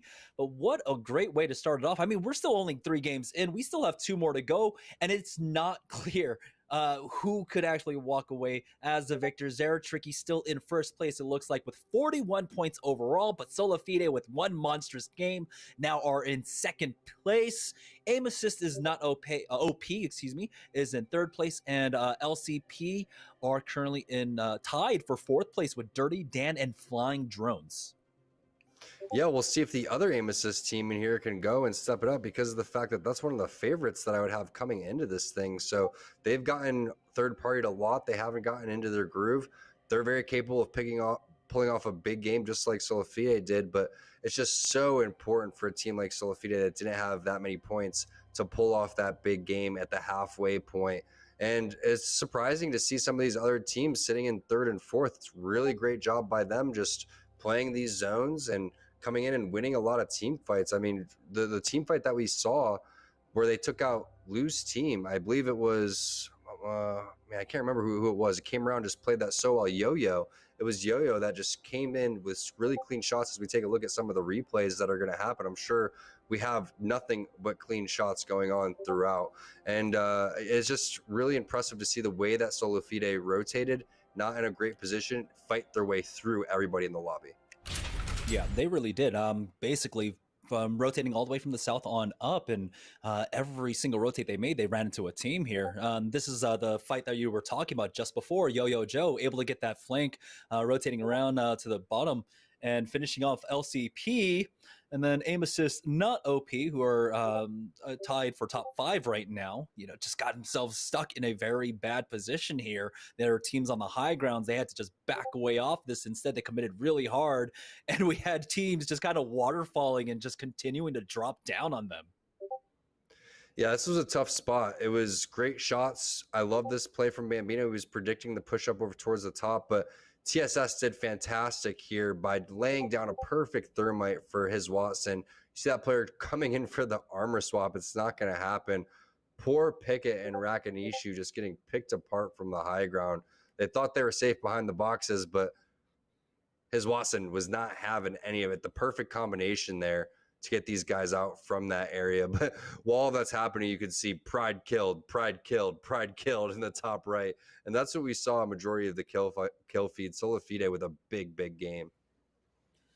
Yeah, and we also get to see, a lot more teams picking up the Watsons, but this is like one of those fights that really did kind of showcase like how strong Watson is, being able to slow down teams, make it very difficult to push positions. It took so long that the third party came in, but this is it. This was the final fight of the game number 3. This was the winning fight, and it all started off with a really odd portal play coming out from Certified here. And you called it, the Gibraltar. He was 5% away from getting that defensive bombardment. It was so close. If they could have just bought a little bit more time, it could have been their win. It would have been fantastic if they got that off. Again, no Watson on the other side, but I don't know if it would have mattered because the team fighting experience from Solidifide and the way that they were just playing that game. I mean, you would have ended up in a bubble fight. They would have thrown the bubble down once the defensive bombardment came through, and they probably just would have ran through the ult and taken over your bubble and just charged, because that's the type of play style they had. But it was that third party over towards the office area that really set it off for these guys. I mean, they've been snowballing for quite some time. It's always nice when you come into a third party scenario, you kill that team, and then you kill the people on the ground and you get credit for those kills. That's huge. You didn't have to do anything over that besides have nice timing. 2 free kills on the ground, 2 extra kill points going on in your favor. And we'll see. Right now, Zeratricky, Solifide, when you look at the other teams behind them, those names aren't nearly as popular. We'll see if those guys can continue to make a name for themselves, or if it's going to be these favorites that we talked about that can try to run away with the scoreboard, or is it going to be another team that comes in and has a big game 4 and 5 and closes this one? Because we know it's not about how you start, it's about how you finish. Yeah, so heading into game number 4, once again, Zeratricky. Team Zeratricky still in the lead with 41 points, and we are on board with them. Solifide, though, we're able to climb up really quickly now in second place here. Heading into game number 4, we'll see if Team Zeratricky can continue to hold this lead, stay in first place. Remember, only one team will secure a sponsorship tonight. Will it be Team Zeratricky or will it be Team Solifide here? As they're getting into an early fight, it looks like early on, once again, contested over at Frag West. And they're most likely going to know what team this is. So if they get some sort of advantage, they're going to push it. But Naughty's going to need an armor, first of all. And you're going to stay over towards the top because you're trying to get the high ground and you're trying to get armor checks on these other guys so you can see what kind of weapons they have, et cetera, et cetera. So if anyone's going to do it, it's going to be Muffins on this Gibraltar, and he's going to shot call to the rest of the guys exactly what's going on. But taking a look at our team that got first place in the previous game, Solifide, they land over towards the fragment side. Meanwhile, the rest of these guys just going to loot up and try to find out exactly what's going on. But we already have a knock and a kill going on from the teams that landed over towards Refinery. So very interesting to see teams already fighting on this POI when it's not really one of the spots with the best loot in the game. Yeah, I believe it was Hundreds and Stink that were up here, and they might have had an issue with their third, because I really haven't seen a third for them in this lobby this entire game. I don't know entirely what the situation was there, but imagine taking this 2v3 and then ultimately winning out. They will be able to recover Barely Asian's banner, and the respawn beacon is right there, and so they'll be able to get him back on in, but again, will they be able to do so safely? No. As they get scanned out, they back away now. They don't have the best loadout to work with. An RE45 and a G7 Scout. See a full trio above them. And so it looks like maybe they do have a trio. Not looking good. They don't see those outlines, but we do. They may hear some of those footsteps, but you can see third parties are going to fly in over here any second. A team is coming over towards the backside. You have 165 holding this top side here and having strong armors too. Blue Evos this early is very good. They do have this duo that's around there. They're not going to allow this res to happen.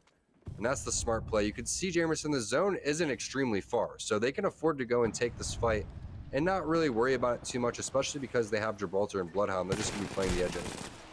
Yeah, essentially they have about 4 minutes to really work with here. Starting it all off, Amitla will get finished off, and now it's all up to Rosebud. 420, he gets spotted out, and 165 will pick up 2 KP there. And I like the kind of sense of urgency that they're playing with here, you know? We've got 2 games left. They just saw Solafide pop off with a big game, and so they need one themselves, and that's exactly what they're trying to do. Solafide want to continue to hold that momentum now, but as we go on over to the Harvester's side, it's all up to Blur and Kyun. Oh no, they might not have done enough. Wait, there's the knock onto RKN. Kyun gets the knock onto Yuki, and now it's all up to Blur once again, taking this fight. Goes for the peak, gets a good shot, goes for another one with the Hemi, but has to back away. He finishes it off. More goes down. We are 2 for 2, or well, excuse me, it's 2 per side now here in this everlasting fight between TSS and Moore's squad. Blur is just god tier right now. Ridiculous peak shots with the flatline. Amazing, amazing job. Those are the 2 teams that landed on each other, and now they fight on over towards the Harvester side. It's just been back and forth, but that's back-to-back games being eliminated with 0 points. Unfortunate situation there as we look at what's going on the Fragment side. It's going to be Z Davis, Exile, Oso rated, ERG. Trying to predict an early zone here. They don't have a recon player, so they don't know exactly where this one's going to pull. And they're just going to try to predict a Fragment pull side. But this looks like where Teen, Hill, and Tempest are setting up. It could be that very common zone right here to the right, Jamerson, right where these bins and blue boxes are. Yeah, this is, when you see this zone, right, you see that ring. Oh, never mind. Let's go ahead and talk about the support that's coming out as they were able to get the knock onto Peach, LCP. They want to take him out early on. They want to try and abduct him, take him back, and finish him off, but never mind. They don't need to do that. As LCP now down to a duo, and you know, that's the crypto down. They're not going to be able to push up. What? Oh, they pushed through that portal. It's Watson trapped up, and now they answer 1 for 1. And so they have an opportunity now to go for Peach's banner and get him back into this game.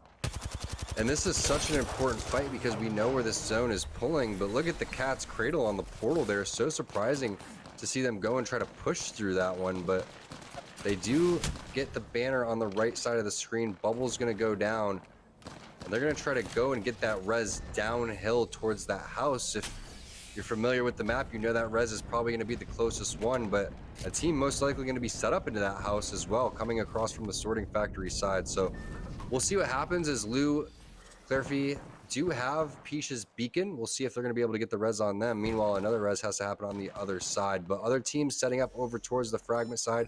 It's going to be Tech, Saucer, Pandas, and the Flying Druid Squad trying to get information over here. And now you can see where this zone is going to pull. They're probably going to try to hit another beacon scan here once this one pulls. And on the kill feed, we saw Aim Assist actually cleaning up Yogo Stomps, and so that's another squad down. We're down to 17 squads remaining with 48 players here, and this is such a fast early game as the ring hasn't even finished closing quite yet now.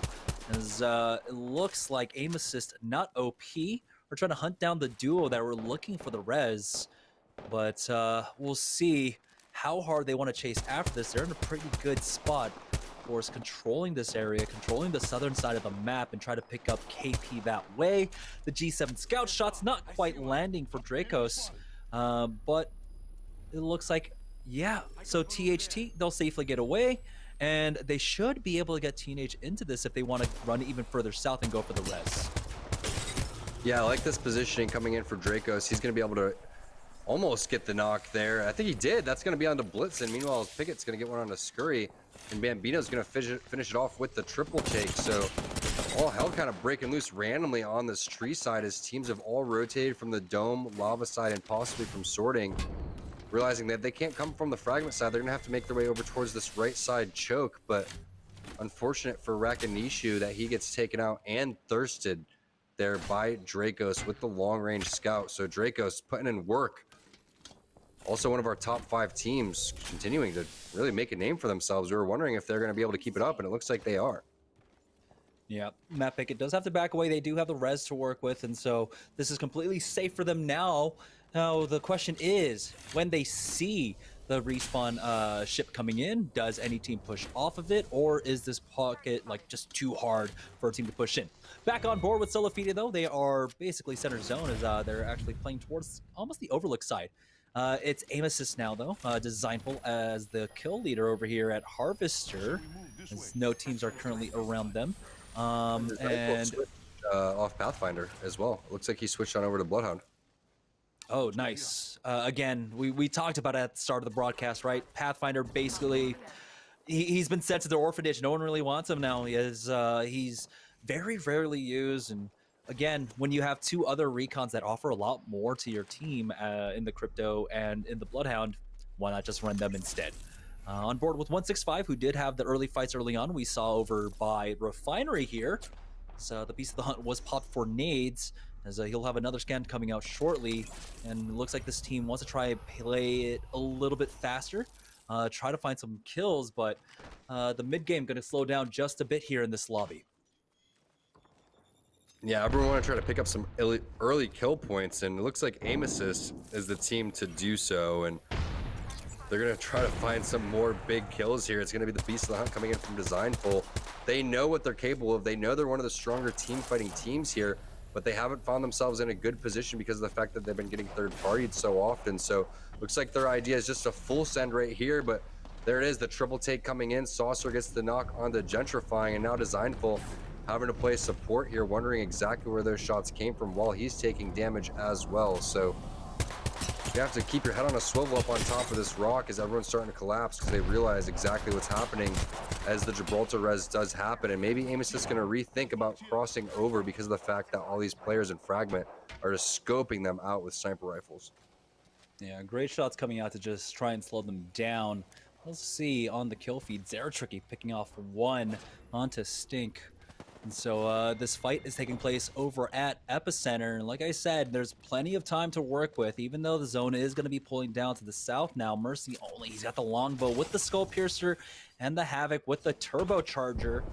Not a loadout we get to see often, but I think it's pretty strong here. As over at No Name, we've got Drix, Smooth, and Angelic SDA hold up in the house early on. The lone Pathfinder just holding it down. Drix refuses to give up, so hats off to you, Drix. Not letting and not falling into the Crypto and Bloodhound meta, man. Keep those Pathfinders strong. I appreciate it. I got around 14K on my boy. But this is definitely rotating away from these guys. I think that they're predicting this is going to go exactly onto this house. I don't believe this is going to go over towards No Name.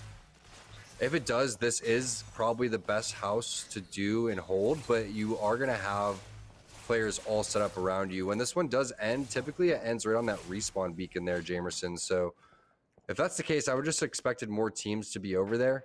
And it looks like they're kind of just moseying around playing the edge for the most part. But this is the team that I want to keep an eye on besides Solofide and Zeratricky. It's going to be Aim Assist. The fact that they switched their composition to play more aggressive and knowing that they need a big game, I would highly doubt for them not to hold left thumbstick the entire game. Not W key, left thumbstick.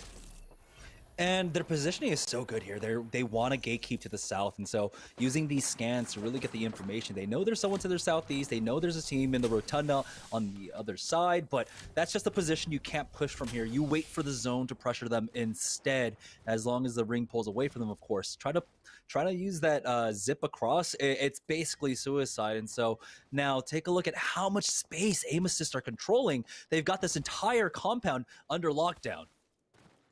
Yeah, this is good for them because they're going to be the gatekeepers of whoever tries to get over towards the choke. The problem is what do you do once the zone rotates over towards the left-hand side? If it pulls on them, they're in a great spot. They're in one of the best spots, but this is the team that they have to deal with, and Designful opens it up with a knock. So if they can push up this hill and finish these guys off, they're going to have just complete dominance of the majority of this zone. Designful was forced to heal up though, and there is the Jibby bubble res, but Resulta follows it up, and it's a re-knock as now the Beast of the Hunt is popped. Designful going in with that scan, gonna climb up to the high ground now. Fat Fruit Ninja is gonna be the first one to get spotted out. No, never mind. It was the Wraith there that was dropped down to 50 HP. Another scan comes out, and it's gentrifying, getting the thirst onto Blighty as Designful's trying his best with that Mastiff to try and find more. They're being slowed down just a bit. Massive shots now finally starting to connect as Protectful will be the one to take out Fat Fruit Ninja. And, you know, they might call the retreat here. They're kind of committing pretty hard onto this here. They have another team involved in this fight. So do they really want to commit onto this? It looks like things will slow down just a little bit as teams are resetting, but no, here comes the damage from behind. Protectful taking a lot of damage. We'll have to use that Wraith portal. He's dropped down to 20 HP, gets finished off. It's gentrifying, and Resulta, they tried to come in for the third party, but it's gonna be aim assist to walk out on top. Jamerson, aim assist has wiped almost every single team that's been dead so far. They have at least 3 to 4 team wipes, maybe even more. There's only 15 squads left, but here's a fight still happening over towards the tree side. We did see a lot of action there earlier. This is Solafide, our number 2 team right now in terms of points. They're in a little bit of a skirmish, and it's not looking too good for them quite yet, but there's a knock, 2 knocks, and there is the third one. They're cleaning that one up. Again, they're on the edge. The zone's not too far. They should be safe to make their way on over there with the Gibraltar bubble. But a great job there by Solafide, picking up 3 more kills and advancing more into this game. Now the ring is closing. They spotted one over by the geyser, taking the geyser, and so they know that someone's going to be ahead of them. They have to be quick on this and reset, as Pride still has to freshen up his armor, knowing that there's enemies ahead of them. They've got the bubble to work with, and it looks like in that last fight they did commit with the defensive bombardment, so they won't be able to use it here if they need to create space. But do they just get this entire building for free? It looks like they will. Yeah, this building is not that strong right now because we know this one's going to pull over towards where the choke's going to be, so they have a lot of work cut out for them. But the way that you play that one is you just try to let all the action happen in front of you, and this is a tough spot to be in because that zone is ticking hard. It's going to be Drix dropping. You don't have the bubble here. You're not going to be able to have a generator down either because it's already been used and already taken down to no shields. So much action happening everywhere. You can see kills all over the place over towards the top right, but some of our notable teams still alive. Amos is still alive. Solafide still alive. Team Zera tricky. I think the flying drones you can see in the bottom right trying to find an angle as well. Looks like it's going to be tech with an EMP here very shortly. Yeah, he is just waiting it out. They already understand that there's one knock, and so he doesn't have to go for it. He doesn't have to pressure with that right now. He's going to wait to see, and there is the knock. As Saucer was able to take out Osa rated R, Z Davis gets finished off as well. We know 165 is also somewhere in the area right now. It's all up to Exile here as he tries to go for that res onto Z Davis, but here's the pressure coming out. Saucer pushes up, he's got the Volt out, and he'll be able to finish Z Davis off. And now with 11 squads remaining and 27 players left, the zone will be pulling towards the chokes. We'll see if it pulls down over to the shipping containers that's just north of that area. Definitely going to be one of these container endings, and a lot of these teams have been set up here for quite some time and realizing exactly what's going on. So it's a matter of which choke and area are you going to come from, because it's so tough and you can see other people thinking the same thing. So you have to fight for your spot. Meanwhile, you have to worry about getting third parties from behind, and this is going to be a double bubble fight, but Crummy gets picked off. Looks like he's going to be able to Q. Did take a lot of damage, but a great generator there from Pickett. Not enough though. It's going to be Naughty and Solafide coming in with the knocks. There it is. Rakanishi goes down, and Crummy is the only one alive at the end of that one. But we'll see how exactly Solafide managed this one. So we saw the third party coming in. The scan comes out from Naughty. Gives them good information. They're inside the shipping containers right ahead of them. They clear the Watson generator, and they try to do this safely. But with seeing Crummy getting another knock onto Dracos, they're just going to go ahead and back off and really play more for position here. Solafide are in such a great spot. They're controlling one of the 2 stronger chokes in the next zone. They understand there's a lot of trades going on, and it's going to be aim assist possibly coming in for this one right now. Crummy tries to cue him back away here as he has to go up and straight into Sola Fide now, as Crummy does have a small little sliver to work with, but he gets finished off as it is going to be actually Zera Tricky squad coming in, but no. They've taken so much damage, and now this might be it. Sola Fide can take the lead right here, right now. Zera Tricky will get finished off. Sola Fide now have the opportunity to grow the lead now up against Zera Tricky squad. That's so big to see that you're the team that's getting the kills. Meanwhile, Flying Drone on the back foot, you can see the Thermite ticking over and over again. Nice gold armor cells coming in for Tech, and it looks like they're gonna try to hit that Watson generator there with the ultimate accelerant, but I'm not sure if they're going to be able to get on over to Saucer because the Bloodhound scan does come out. You have multiple teams on the opposite side of the fence. You have a team over towards the high ground, and then you have players over towards your left. So there goes the res coming onto Saucer there from Pandas. I think he's going to be able to get this one, and Tech's going to have to back off.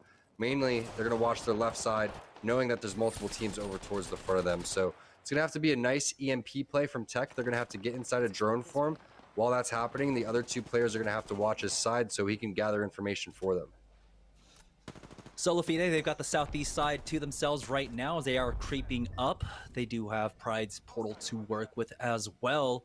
As it looks like, you know, in every cardinal direction, that's kind of how this map has been split up here. One to the west, one to the north, one to the south, and one to the east. Pander setting up some early fences just to try and cover one of their angles at the very least. Now they do have to heal up as Tech has been dropped down to about 35 HP, but it's the early positioning coming out from the team that was controlling that choke. I believe that's aim assist that's already over at shipping containers as the defensive bombardment does come down. Saucer is going to go ahead and queue on in with that port for his squad. Tech and Saucer tank a little bit, but do they have enough space to work with? Here comes the flank. They have to get the focus fire down, but it's going to be Tech that goes down. It's 165 coming up with this out of nowhere. We saw them getting the fights early on, and they will be able to clean them up. We're now down to 3 squads left here as Sola Fide now on top of the shipping containers. They'll finish off aim assist, and now it's down to 2 squads remaining here. We saw a back-to-back starting it off here. Will Sola Fide be able to get it back-to-back? Pride falls, and no, 165 comes out of nowhere and puts a stop to Sola Fide. Wow, 165 doing it big. They started off with the fight on the refinery side. Next thing you know, they're winning it over towards the choke on the blue containers, a very, very popular zone, one of the most popular zones in Apex. And you're just so surprised to see a team like Sola Fide in second place not able to finish that one off. Really great job by 165 in that final team fight. Yeah, and most importantly, of course, it's about keeping the game within reach for everyone else. As we head into game number 5, we have to remember that there is only one qualifier spot open up. And so let's go ahead and take a look at the scoreboard there for game number 4 to see exactly how well all of our teams did. 165 had a massive game there. They had 13 kills along with, of course, 12 points from first place, walking away with 25. But Sola Fide there, getting second place with, 8 points. That's 17 that they add on. And we have to remember that they took out Zera Tricky's squad. Team Zera Tricky, they only finished off in 7th place and got 3 kill points. And so they should have been able to take away the lead. And now this really does open up the kind of middle of the pack to be able to try and climb up with a huge game number 5. Yeah, and aim assist there rocking, what is that, 14 kill points overall? That's going to be great for their overall tally, but they weren't able to go and finish it off with a dub. Instead, it was 165 coming through and racking up a lot of points from kills and from placements. So I'm curious to see what the overall scoreboard is going to be as we take a look at the tallies. But Zera Tricky, Sola Fide, we know that they're going to be over towards the top. Where do the rest of these teams fall? And how much did Sola Fide gain by killing Team Zera Tricky over there towards the choke? I have to imagine that at this point, Sola Fide should have the lead. But it's again, I think 3rd, 4th, 5th place. We saw a lot of teams there tied for, I believe, 4th or 5th place at 22 points. But we're going to go ahead and take a short break. We're going to stop talking about the what ifs, and we'll know exactly what the scoreboard looks like once our admins tally that up. So right after this break, we'll have game number 5, and we will be able to crown their first sponsor team of Series E. So don't go anywhere, guys. We'll be right back.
Welcome back, ladies and gentlemen, to Series E. As you can see, we have the leaderboard right there for you. This sets the stakes. Remember, only one team will get that qualifying spot into Series E to be partnered with one of our amazing 9 brands that we'll be working with throughout the regular season. Solafide and Zeratricky up top. It's Jamerson and Tom T-Squared Taylor here to bring you game number 5, and it looks like, Tom, it might just be a 2-horse race. Who will finish off? Who will secure that first spot? Yeah, as long as one of these teams over towards the top doesn't completely throw and just lose out early, it's going to be a 2-team race. Both of these teams have to die early, and a team like Aim Assist or one of these other guys around 30 points would have to have a big 20-point game and take it over. It's fairly rare for these teams that have been playing so well to go and try to make a big mistake. I highly doubt that's going to happen, but you never know if a team's going to send it on them extra hard because they know the circumstances.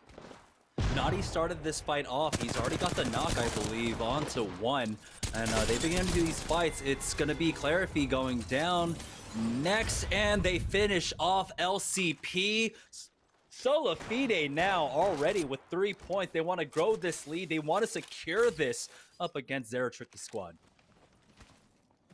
Yeah, that was a little too easy there for Solafide. They're going to take that any day of the week. And it's just unfortunate that they haven't been able to find a place to land for a majority of this time. They were just looking around, getting 50-50 constantly, and that made them go over towards the fragment side to try to win this fight, and it just didn't happen. Meanwhile, over here, another fight taking place. It's going to be TSS and only Blur. We've seen Blur clutch it numerous times. Not this time. More Yuki and RKN going to win that fight. Yeah, so the early game skirmishes, the 50-50s now going 3-2 in favor of that squad. But you got to imagine both teams just really griefed each other throughout the 5-game set so far. They're pretty much out of the running of getting here. But again, every single point matters here. It does end up becoming a marathon. We have 3 more weeks of qualifiers. Only 4 teams qualify by winning a qualifying tournament day. But of course, at the end, the top 5 team points overall will still be able to secure a qualifying spot. On board with Sinister here as they're going to go ahead and back away from this fight over at Epicenter. You got to be careful about any teams that might be rotating through. Early fight on the north-hand side. Either team can just disengage from this as the equipment doesn't really look that great for Sinister. They've got 3 whites to work with. There's an R301 for Fairly Asian. And it's a team that's up on that high ground that's so hard to push, Tom. Yeah, it's a tough spot, and not surprising to see the knocks happen right there. And you have to try to get your Gibraltar back up because he's the only one that's going to be able to res you, but it's so far, and I think that's 165 again coming in. Purple armors against white, already a 2 versus 3. The finish coming in. This is like the worst scenario when you're a Wraith trying to do anything here against these top-notch players. You're most likely going to get knocked here. Rosebud's going to be left by himself, and I don't think Sinister's going to be able to get out of this one, Jamerson. 165 is going to send this any day now, but you also have Dirty Dan in the vicinity. Yeah, and we saw 165 in the game just before this, in game number 4, having a similar rotation path where they rotated up to try and pick up kills. I think they came from Overlook here. Dirty Dan is in a little bit of trouble as Rambo was dropped down to about 60 HP. He does have 2 Phoenix kits, and so their economy, they're not really worrying about it. It's more about surviving here in the early stage of the game. Or it's game number 5. You want to get as many points as possible, even though you're not in the running at this point of getting into the top 2, which we still have. Again, you have to remember, there's still $1,000 on the line for this tournament individually, along with that sponsored spot. Yep, every game, every kill matters, every point matters, all your positioning, etc. But I feel like this is going to rotate over towards the survey side. I can't see exactly what the map shows, but we'll find out here very soon because zone's closing in 3 minutes. We do have THT coming in with the rotation, maybe making their way over towards from No Name to Overlook, but I wouldn't doubt if there's going to be a couple of teams over there, and they're starting to realize that teams holding the high ground, gatekeeping them, that have already beat them to that spot. And you have another rotation over here too, coming in from the Overlook side, so they're going to leave that spot and give it on over to THT, but it's not going to really mean much unless they actually skirmish. And if they do skirmish, you have to be aware, again, of another third party coming in. Everything seems so safe. It seems like a good idea until that team portals in on you, flies in out of nowhere. Yeah, Teen did a great job of just playing very far forward for his team to create the space and force that other team back. Certified has dropped all the way into Overlook. Got decent positions here on top of the roofs now as Ultra Daigo takes a lot of damage. But again, the distances that we're working off of here, kind of large. But Teenage, again, setting up another great angle. Here comes the scan from Tempest. He's got the Beast of the Hunt to work with if he wants to push forward with that. Do have the block on that door as Hill does back away. The thermite from the other side that slows him down, but there's the first knock. Teen getting it on We the People. That's the Gibraltar down. That's gonna be the dome gone for them, so no fast rest for them. And here comes the blitz out now as Teen with the massive gets bot Shredder, and they will be able to finish off the squad. Yeah, once a team runs away from a high ground like that, you start to sense as a professional team that these guys are either low on resources, down a player, or just not confident in their fighting because of the fact that they had a superior position and they give it up to Turtle inside of a building. And Teen just picks them apart, getting the first knock there on We the People. Probably just some unexpected headshots coming through and just a lot of damage that they weren't anticipating. But great job as we take a look at our second place team, Team Zeratricky, that started off with back-to-back wins, just didn't have a ton of kill points. Otherwise, they would be our leaders overall, but they do have some kill points to make up because we did see Solifie picking up early. Meanwhile, Aim Assist, another team inside of the top 5 with a chance, needs another big game. They're rocking the Bloodhound again, and it's not surprising because of the fact that we saw them hold left stick again all game. And we were wondering if they're going to go and take this fight at the choke, Jamerson. We didn't get a chance to talk about that last game, and as they're heading over towards the spot, I feel like it's pretty relevant. They took on a team, and then they took on another team, a really good team after that, and wiped them while they were still weaker. So that just goes to show how confident Aim Assist is. They're very momentum-based. They love to get at each other, and if they're trying their best and trying their hardest, they're one of the best teams out here. It's just a matter of staying consistent for these guys and getting aggressive. But great nades coming across. Great nades, just absolutely dominating across the map. And you don't have the Pathfinder to get across, so it's a little difficult as we make our way over. But special thanks to EA. Again, shout out to all the people behind the scenes that put this on together. Also, shout out to Esports Arena and the production crew too. See you guys. Great job. Yeah, and so, of course, lots of partners to work with. Right now, though, big fight just broke out. We saw Aim Assist not OP making the rotation now. You saw Draco's using so much of his utility. He threw out the defensive bombardment. One of them ended up connecting onto Aim Assist squad. He continued to throw down the spam, creating a swath and just cutting a swath through the map to allow his team to rotate in. And now they're in position here to try and push up. But as things have slowed down, they know that they weren't able to really take advantage of any of the damage that they got across now. Here comes Bambino, though, with the drone out, trying to scout out information for his squad, but it looks like the team was able to get out with that Wraith portal. And so things should slow down just a bit. And so, yeah, shout out to our sponsors, Intel, Razer, Rockstar Energy, Apple Jacks, Cheez-It, Pringles, Rice Krispies Treats, Pop-Tarts, and Nestle Pure Life Plus. Those are the 9 sponsors that our winners will be working with. We will be partnering, of course, our winners and our qualifying teams to get them onto the right brands that kind of matches correctly for them. And so really excited to see where everyone lands. It's Bambino, though, that's landing in a little bit of trouble. He pops out that Q instantly to try and get that EMP. I thought that might have just been a panic cue, but no, the EMP might have slowed him down just enough. Here comes the Gibraltar bubble as well to help him with the reset. Both teams using that bubble now, but as soon as it clears, we see the charge coming on through. Ronnie's the first one to go down, but Bambino gets a spray down onto Resulta. Gentrifying takes one more down, and it looks like Aim Assist, not OP, will go down to Aim Assist there. The Resulta will go ahead and get Rez right back up. Is there any other team here to try and punish them? Looks like they should be safe, and Resulta will be able to stabilize. Yeah, I guess Aim Assist was OP apparently because they came in and hit him with the nasty strafe. Did you see that Wraith movement, just completely dodging every single Prowler shot that was coming out? And you just gotta give it to these guys how they've been able to turn it up and turn it around after switching on over to Bloodhound. The most kills in the previous game, also the most kills currently in this game, but one team that was impressive, they won the previous one, was 165. Those nades absolutely ridiculous as we also look at the zone in the top left on where this one's going to pull. So very important to get over towards the high ground on the epicenter side. And if not, you have to make your way some other route. And it looks like that's what 165 is going to do. They do have the Bloodhound scan, so they continue to check their corners as they make their way over towards this next zone. Yeah, it looks like the ring is pulling over towards Survey, a little bit north of it as well. They want to just go ahead and control this high ground. They've got the beacon to work with, and so it's going to be safe for them in the next ring too. And yeah, it pulls all the way over to that team. We saw early positioning coming out from Zeratricky and company earlier on. You got to imagine that Solafide themselves, they want to make sure they make it to the late game. They might be in that ring. If we can check in with Solafide and Zeratricky, that would be amazing to see right now. As, yep, Zeratricky and company, they are fully controlling this T juncture here, but they've got a squad, of course, holding position over by that respawn beacon as well. And so they do have to stay vigilant here. A lot is on the line here in game number 5. Yeah, you have multiple angles that you need to hold. Team Zeratricky doing a great job of that.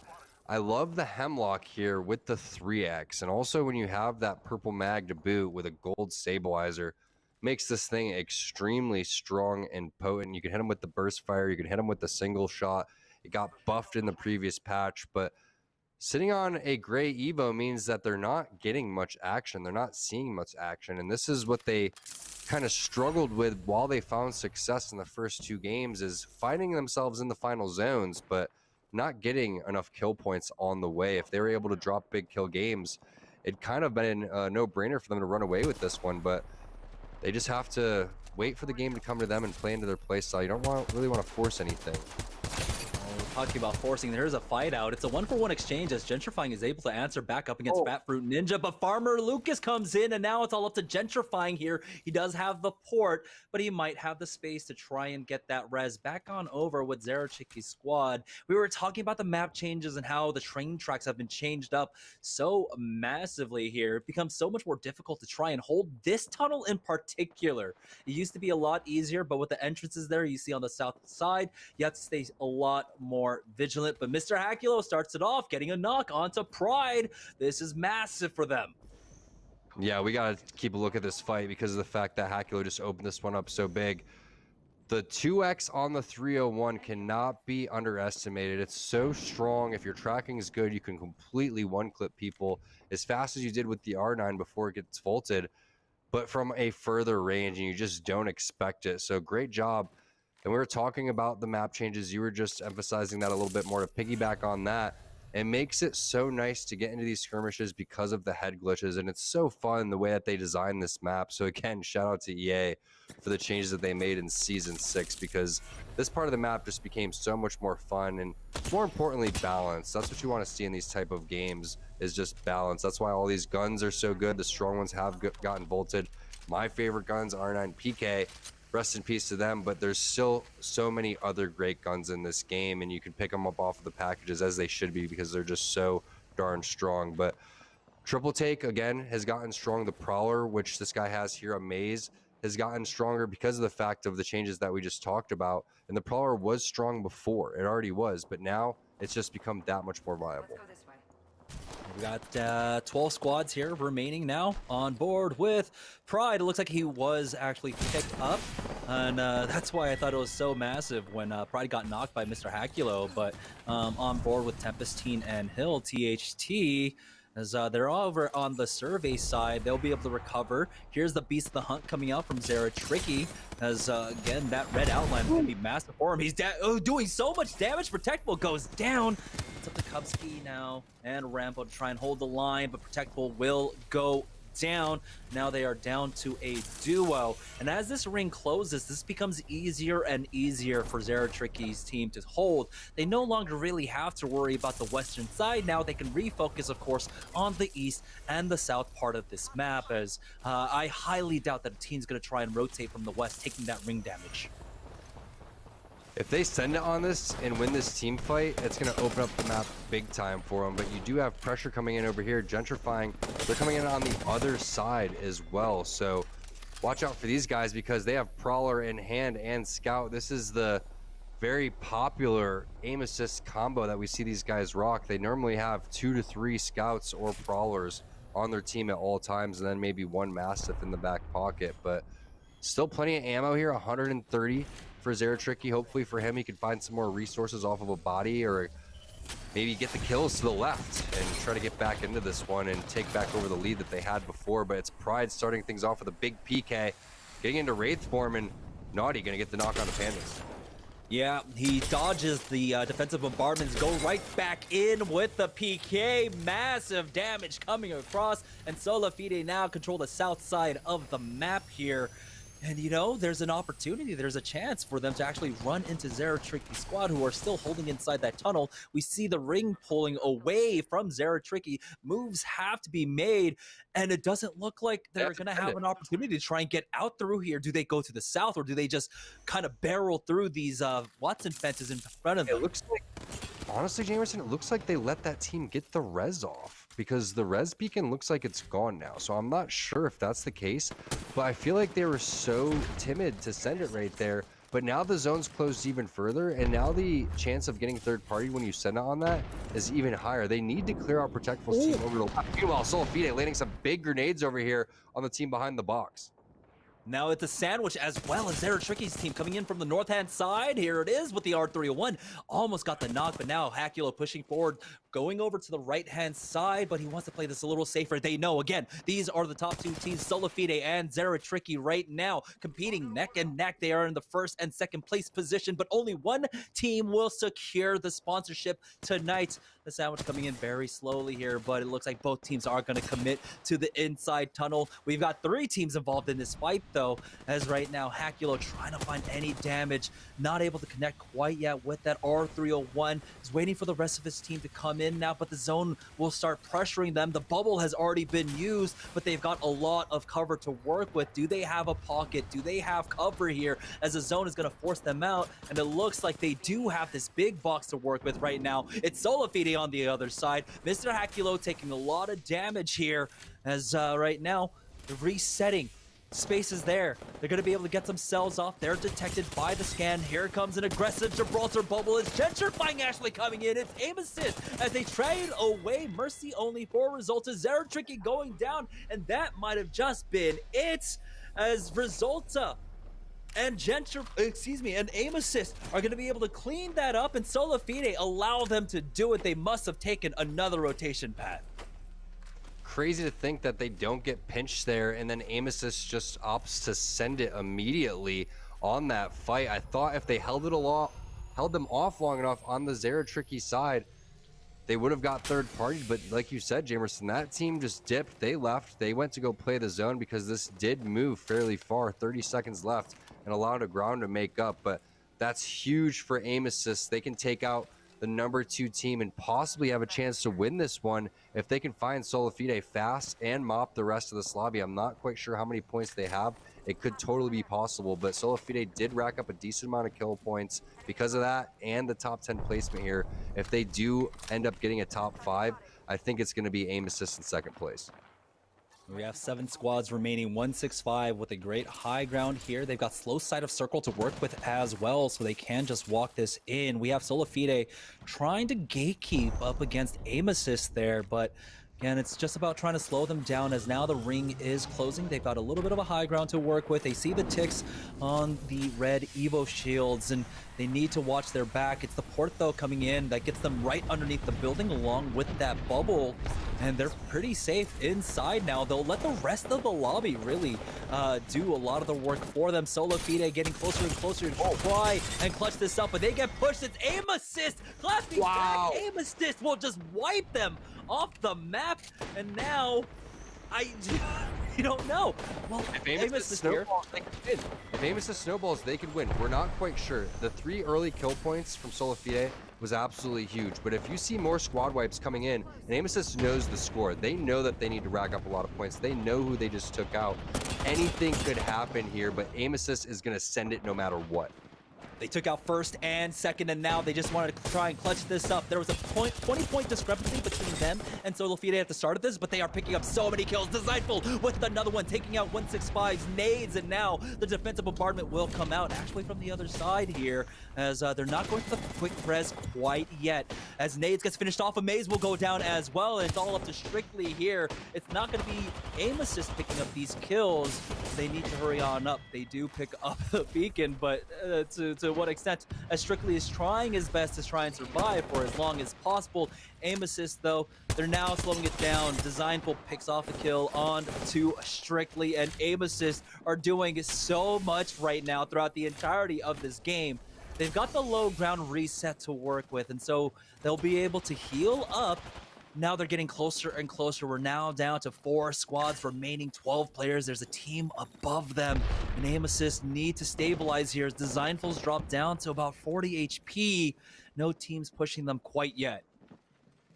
And they're all stacked up in terms of being able to have full Evo armor, the guns that they want. They're going to be able to have every single advantage as they continue to rotate. I don't think there's many teams of 3 left, so if they just get down a good bubble here and a good scan, they're gonna get all the information they need, Jamerson. Yeah, it's 4 squads, 3v3v3v3, and aim assist are just on fire right now. There's a turbocharged devotion in the hands of Gentrifying. He can just wipe out the lobby by himself. The devotion does so much damage. It's got such a massive clip, especially with that purple on it. He's got 48 bullets in the ready to go. They know with that scan that there's a team right in front of them. There's a team above them, but the ring, it pulls away. It pulls all the way to the western side. And we've got a minute and 20 seconds, and no team wants to make a move. The best thing about this is that both Team Zeratricky and Solofida are watching aim assist screen right now, just hoping and praying that someone takes them out so that they can lock into that first place. And you know the momentum that these guys have right now. Gentrifying with 9 kills. Surprised that there's not 29 people watching his screen right now because of the fact that he's killed so many of them. But yeah, it comes down to this last zone. They're going to have to make a good portal play. They're going to have to get a good bubble down. They're going to have to hit the right scan at the right time.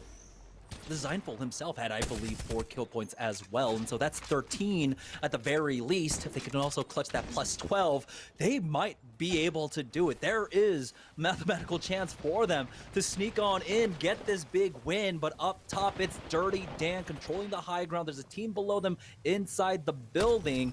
Triple take and Volt, not quite what you want here to try and close this out, but Kupski sets up an early portal and gets back to the safety of his team. There's 20 seconds to work with now as the zone closes in. We have another portal coming out. That's going to be aim assist, and you're absolutely correct. Take a look at all the portals. The triple take does connect onto 72, but they do it early enough, does aim assist, to try and reset. But that does mean they use that bubble early on. They're not going to have it here for this final fight. Yeah, that's unfortunate that they have to use their bubble. They're going to have to make their way down from underneath the building.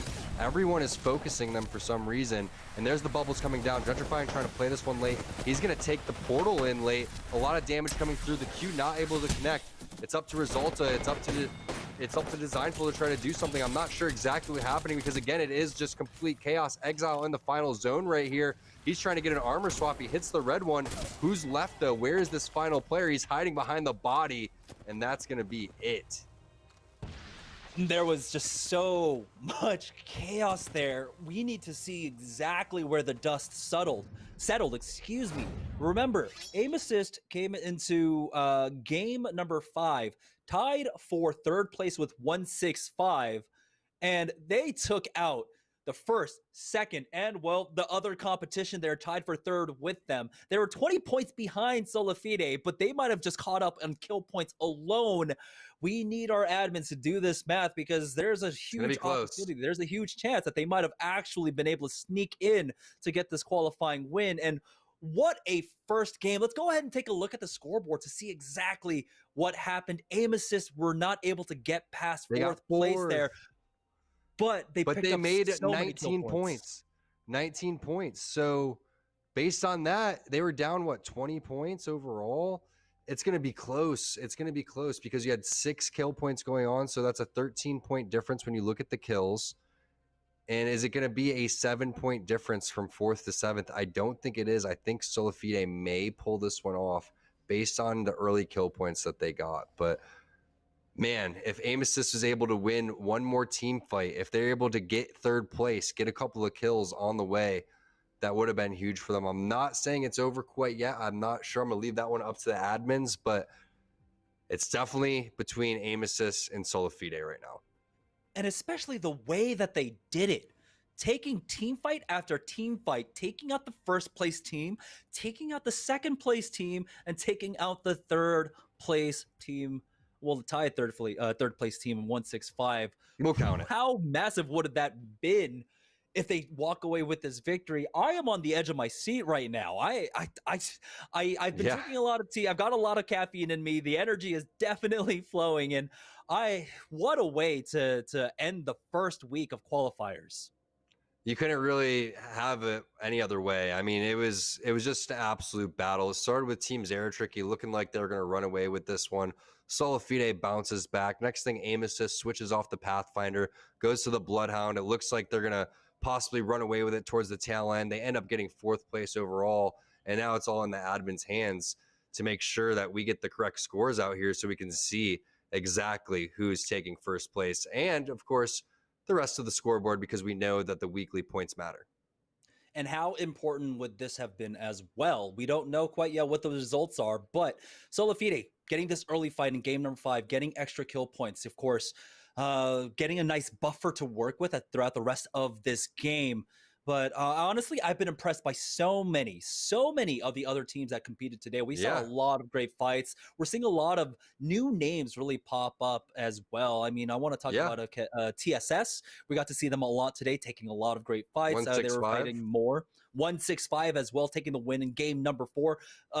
Really, of names that not OP. I'm not familiar with. Yeah, Aim Assist not OP. A lot of teams, and I'm glad that's why we're able to do this here at Series E. Really put a focus on some names that we haven't heard of before. Give them new opportunities. Give them chances to play at least have the sponsorship money to work with. Have kind of balance around their kind of work life and also competing ability. And so, man, what a great game number 5 as we're taking a look at the highlights here. I am just so happy right now, Tom.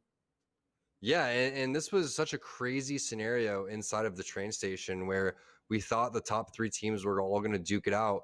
But it was a crazy move also for Mr. Hakulo and Zeratricky not to go and send it early on Protectful and his squad after they got that knock. I felt like Team Zeratricky needed to capitalize on that and clear out that left side and just own the rest of this map and decide what they wanted to do. They know that they saw Solifide pick up early kill points, so they needed to go and take that 2 versus 3 advantage. What's crazy is that they got the res off on the Protectful side, and that made the game that much harder for a team like Aim Assist going forward, that Aim Assist had to deal with multiple squads of 3 instead of maybe squads of 2 and some rats. So all of the things in the butterfly effect kind of all coming into play here, and it was one hell of a day to start off Series E, that's for sure. Yeah. And, you can look back and be like, oh, maybe this was a mistake. I mean, it was so close, right? I think one of the crucial moments there for Aim Assist, who came, they could have put, just a few more points on the board if they had survived that 4-team melee in the final circle. If they didn't have to throw down that Gibraltar bubble early on to reset it was the bubble heals. That might have been the difference maker. Who knows? But you gotta say, at the end of the day, I am super impressed by everything we saw. I said at the beginning, of course, Aim Assist, high highs, low lows, and they finished it off in a very big way. And so regardless of taking the win or not, they have to be proud with the performance they put on here in game number 5, that last minute sprint to really be competitive. We're still waiting here, by the way, here at Series E to see the final calls coming out from our admins to see who walks away with that first qualifying sponsored spot. Yeah, and even if Aim Assist gets 2nd place in this tournament, the way that they were able to turn it around, I'm not sure what they were on the leaderboard after top 3. I can't remember because I don't recall seeing them over towards the top 5 or the top 10. So the fact that they were able to make this switch, and this is going to really open up their eyes going forward, because I know Designful, he's going to want to play Pathfinder, but you're going to have to go and switch with the meta. And if that's the case, if it's going to be Bloodhound, then it's going to be Bloodhound. If a team's playing better with Bloodhound now, all of a sudden, and if it's going to be, we're going to send it on all of these fights, do it, because they were out shooting everybody. Their teamwork was there. Their baiting and switching, their head glitching was there. So if you're feeling it, and if you feel like you can run away with these things, a lot of times teams are scared to fight come tournament time. And if you're not afraid to fight, and if you're going to send it, and if it's too aggressive for you, you're just going to get washed out. And that's what Aim Assist is doing to these teams, where they're like, hey, now's our chance to shine. This actually fits our play style. We rather send it anyway. We know we got to play absolutely crazy. Let's just do it, guys. And they end up doing it, and that's the results. So they can take this away, whether they win or not, and realize this is how they have to play every single game. Just do it. Just go for it. Try to fight. They tried to fight earlier, but they just weren't as aggressive as they were the last couple of games, and they did it with a different team composition. Yeah, and flipping the switch. By game number 3, they had not cracked top 10 in terms of placements. They had 8 kill points total across 3 games. In the last 2 games, when they made that swap off, they were able to pick up 31 kill points across game number 4 and game number 5, and they finished in 3rd and 4th place respectively. So you're absolutely right, Tom. This plays into their style so much more better. They're a team that I think have arguably earned the ego to be able to just push other teams, take every single fight up against any squad competing in Apex Legends. They have proved it time and time again, where they have gone up against the best and they have taken them down. They took out 3 squads in a row here to really put their names up in contention here. We'll see if they were able to walk away with first place. We'll have the leaderboards in just a moment. And again, here in the Afterglow, let's go ahead and take a look at the leaderboard. Who walked away in first place? Was it Solafide? And it was. Solafide are your first qualifiers here. They'll be winning one of the sponsorships with Intel, Cheez-It, Rice Krispies, Rockstar, Razer, Pop-Tarts, Apple Jacks, Nestle, and Pringles. We see it there at the top. But what a finish there. Aim Assist almost getting it, making Solafide sweat, making Zeratricky sweat. But man, you have to admit, these games today were super entertaining. We have 3 more weeks of qualifiers left, and I am so excited to see what all of these teams have in store for us, Tom. Yeah, and you look at the bottom half, right, with 165, Dirty Dan, et cetera, only a couple kill points or placement points separating these teams. You could have ended up maybe getting 4th place here with 1 or 2 different decisions, and that's huge compared to getting 7th on the overall points as we go through this week-to-week scoring system. So big day for Solafide. Obviously, congrats to them, but also big days for Aim Assist, Zeratricky, THT, 165, everybody in the top 5. Yeah, and so congratulations to Solafide, but we have to also remember that during our qualifiers, we've got $1,000 on the line going to our top 2 teams. So Aim Assist, they put up some good points, and they're also going to be rewarded as well. $250 going their way, and Solafide, they get the sponsorship spot, and they get a nice little cherry on top with a big payday of $750 going their way. So big congratulations to Solafide. And, this is a squad that's made some change-ups. The addition of Muffins. We're seeing what happens when you throw McCarthy into your roster. Some amazing things happen. Just had to split them up. They're too good. So you had to split them up, and now they go their own ways. And they find success in that. But also, brothers are known for fighting too. I've teamed with Lunchbox and Roy and Halo, and brothers tend to just go at it. So at the same time, they are their own individuals, but they have high IQ, and that's what you're seeing is they're great shot callers, and they did some amazing things today. Really, they did, just really stepping up from game 3, 4, and 5, getting those early kill points numerous times, and just exploding in the middle of this tournament for them. And congratulations, they are in the spot. Yeah, and so we do have some things that we need to tie up before we close out the show. Make sure, of course, we're doing giveaways every single time. Once again, congratulations to Solafide. There you see them on the feed. We do have the giveaway. Excuse me, I got a little bit lost there. So go ahead and type an ! giveaway, and you can win one of our cool Series E hats. Hopefully, we'll be getting one of those ourselves in the coming weeks. make sure you also follow our YouTube, because that's where a lot of the highlights will be coming up as well. And we've got some informational content on there as well. And I had to do one final shout out, of course, to all of our sponsors. So Intel, Cheez-It, Rice Krispies, Rockstar, Razor, Pop Tarts, Apple Jacks, Nestle Pure Life, and Pringles for really helping us put this on, being able to sponsor all of these teams, and ultimately EA for partnering with us so that we can put on this event. Tom, any final words before we close out the show?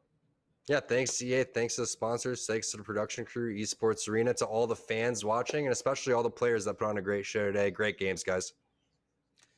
Yeah, that's going to do it for us. And that's going to do it for us here at the Series E. Make sure you're following us here on Twitch. We're going to be doing this every week, and then we'll have 2 shows a week once we get into the main season. But the qualifiers, that's what's important right now. We'll see who earns another qualifying spot next week. Same time, same channel. We'll see you guys then. Have a good night.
I got the sun, but I feel alive.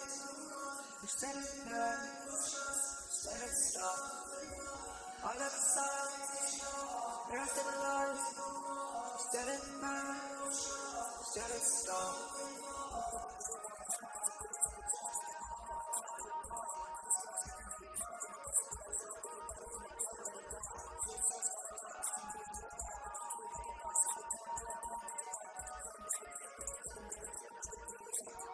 Ooh, let the 301 home as the bullets of your chest and the yellow falling off, oh God. All the gas making you pop, and the physical when I drop, if your body in a pile, let it rot. Shit sounds got a lot, what you move, you above, what you fade like a thought, slow down when I'm bang, what your life, what you train, never getting off the train, never do another game.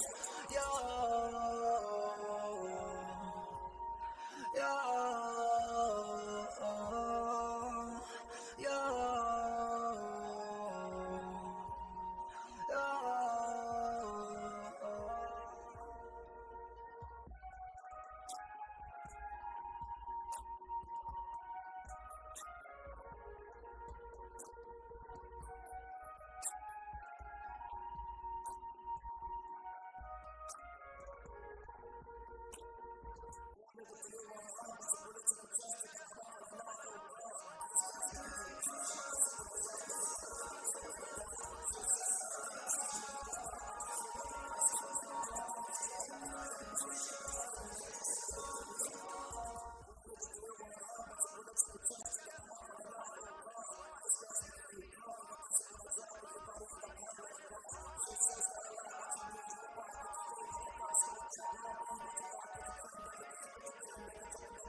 I got the sun, but I feel alive.